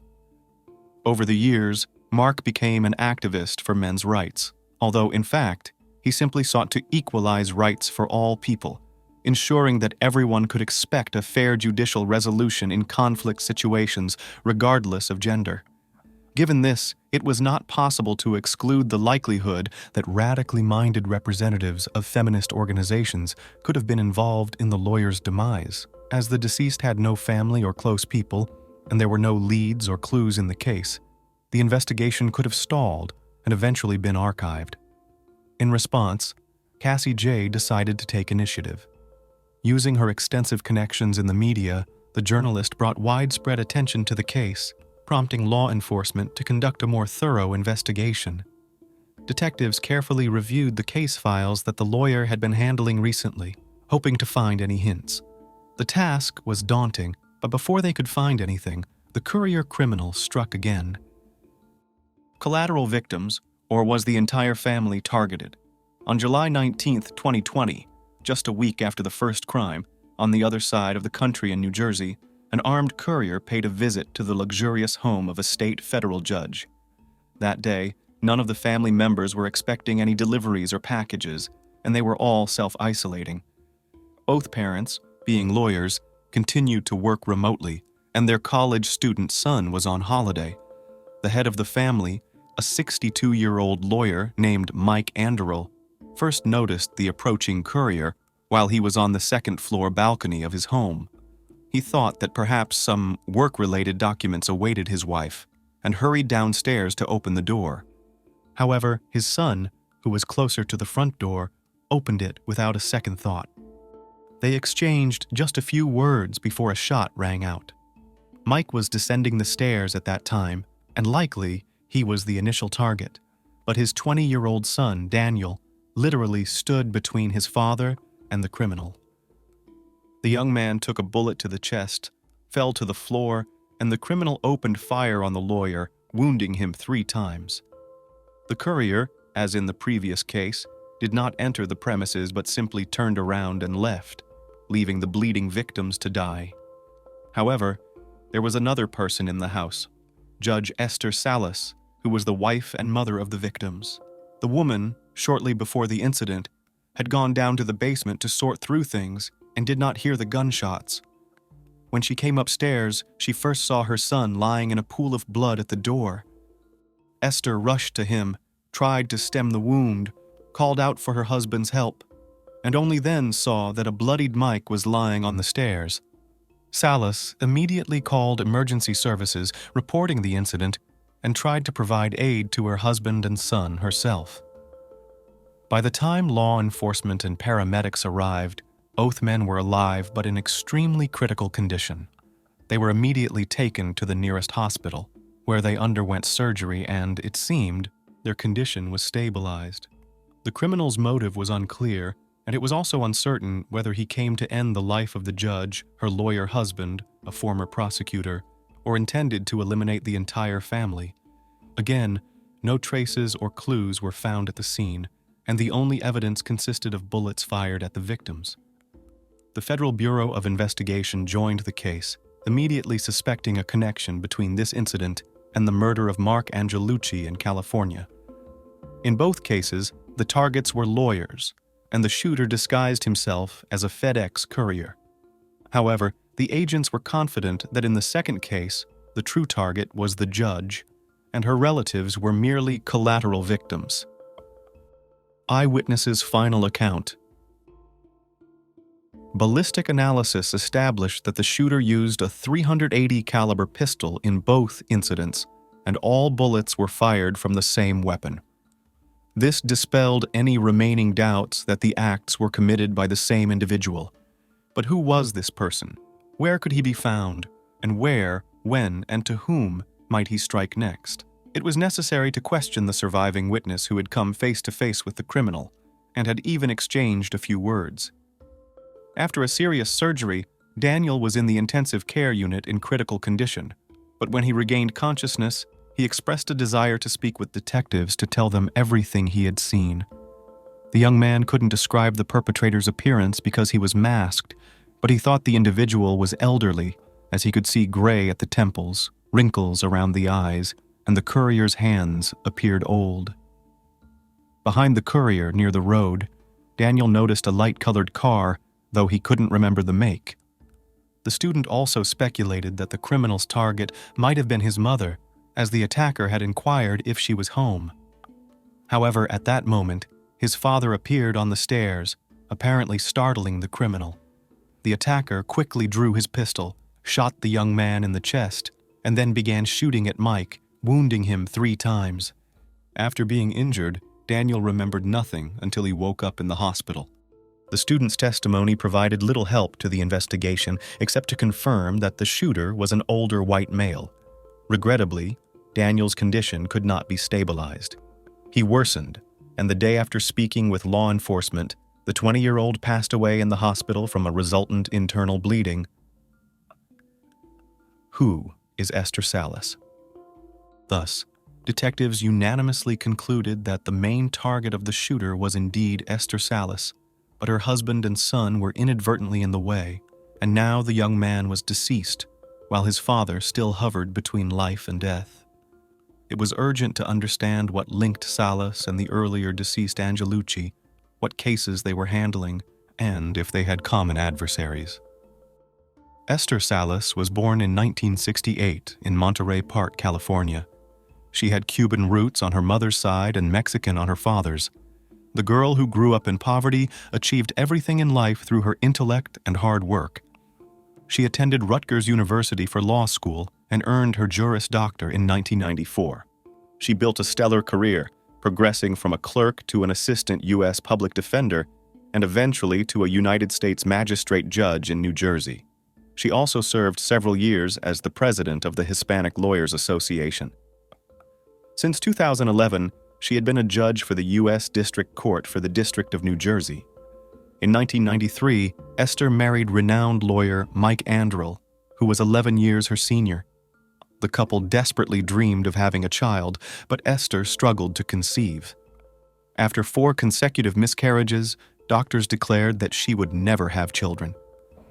However, a miracle happened on July 13, 2000, when the couple's only child, a son named Daniel, was born. The spouses adored their child, raising him in an atmosphere of love and care, striving to provide him with the best education and wide opportunities in life. Unfortunately, just a week after the young man celebrated his 20th birthday, he was gone. An unexpected turn in the case. News about a courier criminal operating across the country went viral on the internet, spreading rapidly and sowing panic among the population. With no precise information available about the investigation, wild rumors about the case began to emerge. People simply feared opening their doors to couriers, even though during the pandemic, they were often the bearers of necessities. Several days later, on a deserted dead-end road near Rockland in northern New York, an abandoned beige sedan was found. Nearby lay the body of a man with a gunshot wound to the head. Documents found in the car quickly helped identify the deceased as 72-year-old Roy Den Hollander, a once successful lawyer. Near the body lay a pistol, and the scene resembled a self-deprivation of life, as there were no signs of struggle or the presence of third parties. These assumptions were soon confirmed, as the murder weapon bore only the victim's fingerprints. However, the weapon itself drew significant interest from investigators. It was a .380 caliber pistol, identical to the one used to end the lives of Mark Angelucci and Daniel Andrell. Ballistic analysis soon confirmed that all 3 men were deprived of life by bullets fired from this pistol. Yet, it remained unclear what motivated the shooter to end the lives of 2 men, injure another, and then fire a bullet into his own head. A search of Hollander's home indicated that he had meticulously planned the attacks in advance. His diary contained addresses of the victims and notes on the dates of the attacks. Detectives, however, could not understand the criminal's motive. However, When they found memoirs on his laptop, which Roy had been working on for years, it became clear that he was a mentally unstable individual, embittered and angry at the world, who despised everyone from his own mother and ex-wife to his neighbors, colleagues, and clients. It was only a matter of time before he would take up arms and begin to end lives. Who was Roy Den Hollander? Roy Den Hollander was born on September 26, 1947, in Midland Park, New Jersey. He had an older fraternal twin brother who died under mysterious circumstances in childhood. Roy blamed his mother for this his entire life, a sentiment he openly discussed in his memoirs, along with his hatred for his parents. He graduated from high school in 1965, then attended the prestigious George Washington University Law School, and later earned an MBA from Columbia Business School. He worked as a lawyer at several renowned firms, and in the late 1990s, he moved to Russia, where he lived for several years, working as a lawyer and private detective at Kroll Associates, a consulting firm specializing in financial issues and risk. Hollander earned significant money, which he immediately spent in various elite entertainment venues on young, beautiful women, who were his main weakness. In 2000, at a Moscow nightclub, the 52-year-old American lawyer met a 24-year-old beauty named Angelina Shipalina. Previously a professional track athlete, she later decided to switch to modeling, possessing all the attributes necessary to succeed in that field. The aspiring model quickly realized that the older American was utterly infatuated with her and decided to use him for her purposes. She swiftly swept him off his feet and gently nudged him towards marriage. After moving to the United States and obtaining a marriage visa, she soon filed for divorce. Now, Angelina could legally stay in the country and pursue her modeling career. For the lawyer, this turn of events was a huge blow. He realized that the beauty had merely used him to achieve her own goals, playing with his emotions. He came to despise all women, a sentiment he eloquently expressed in his memoirs. He referred to his former wife as a venal woman, willing to do anything for money, and also accused her of connections with the Russian mafia. Fundamental stance and puzzling motives for the crimes. Following his tumultuous divorce from Shipalina, Roy became a self-proclaimed anti-feminist and an active advocate for men's rights. However, his behavior grew increasingly eccentric and flamboyant.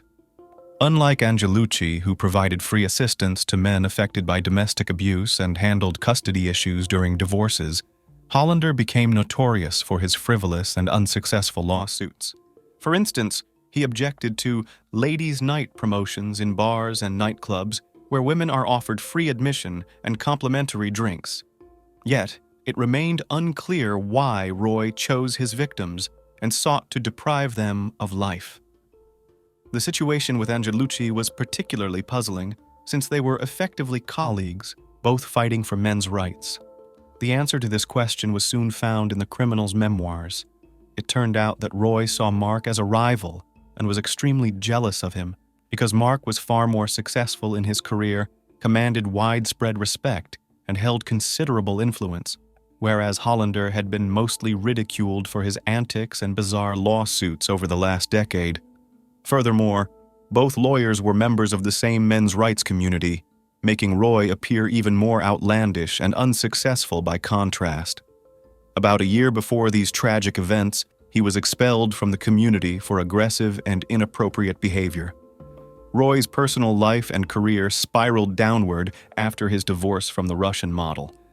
He fell into depression, developed problems with alcohol and anger management, and started losing most of the cases he took on. Esther Salas, as a judge, presided over several cases Hollander had handled at different times, consistently ruling against him, which led him to long-list her as one of his sworn enemies. However, neither Salas, Angelucci, nor any of their colleagues considered Roy to be dangerous. But in 2018, when he was diagnosed with cancer, the lawyer likely felt he had nothing left to lose and began devising a plan for revenge and the elimination of his enemies. The long list of revenge. Hollander never made explicit threats, so it was difficult to determine whom he considered his enemies. However, in his memoirs and notebooks, a lengthy list of names was found with whom the lawyer apparently planned to settle scores. This list included not only judges and fellow lawyers, but also the doctors who treated him, whom he accused of incompetence and intentionally treating him poorly, allowing his disease to progress. Detectives checked all the other individuals on the list and, ensuring they were alive, warned them of potential danger, as it was unclear whether the criminal had acted alone or had accomplices. It also remained unclear why Roy stopped and unexpectedly settled accounts with life. There was speculation that this was due to the deteriorating state of his health. Hollander's memoirs contained over 2,000 pages. Also, about a dozen notebooks and diaries were found among his personal belongings, which needed to be meticulously examined.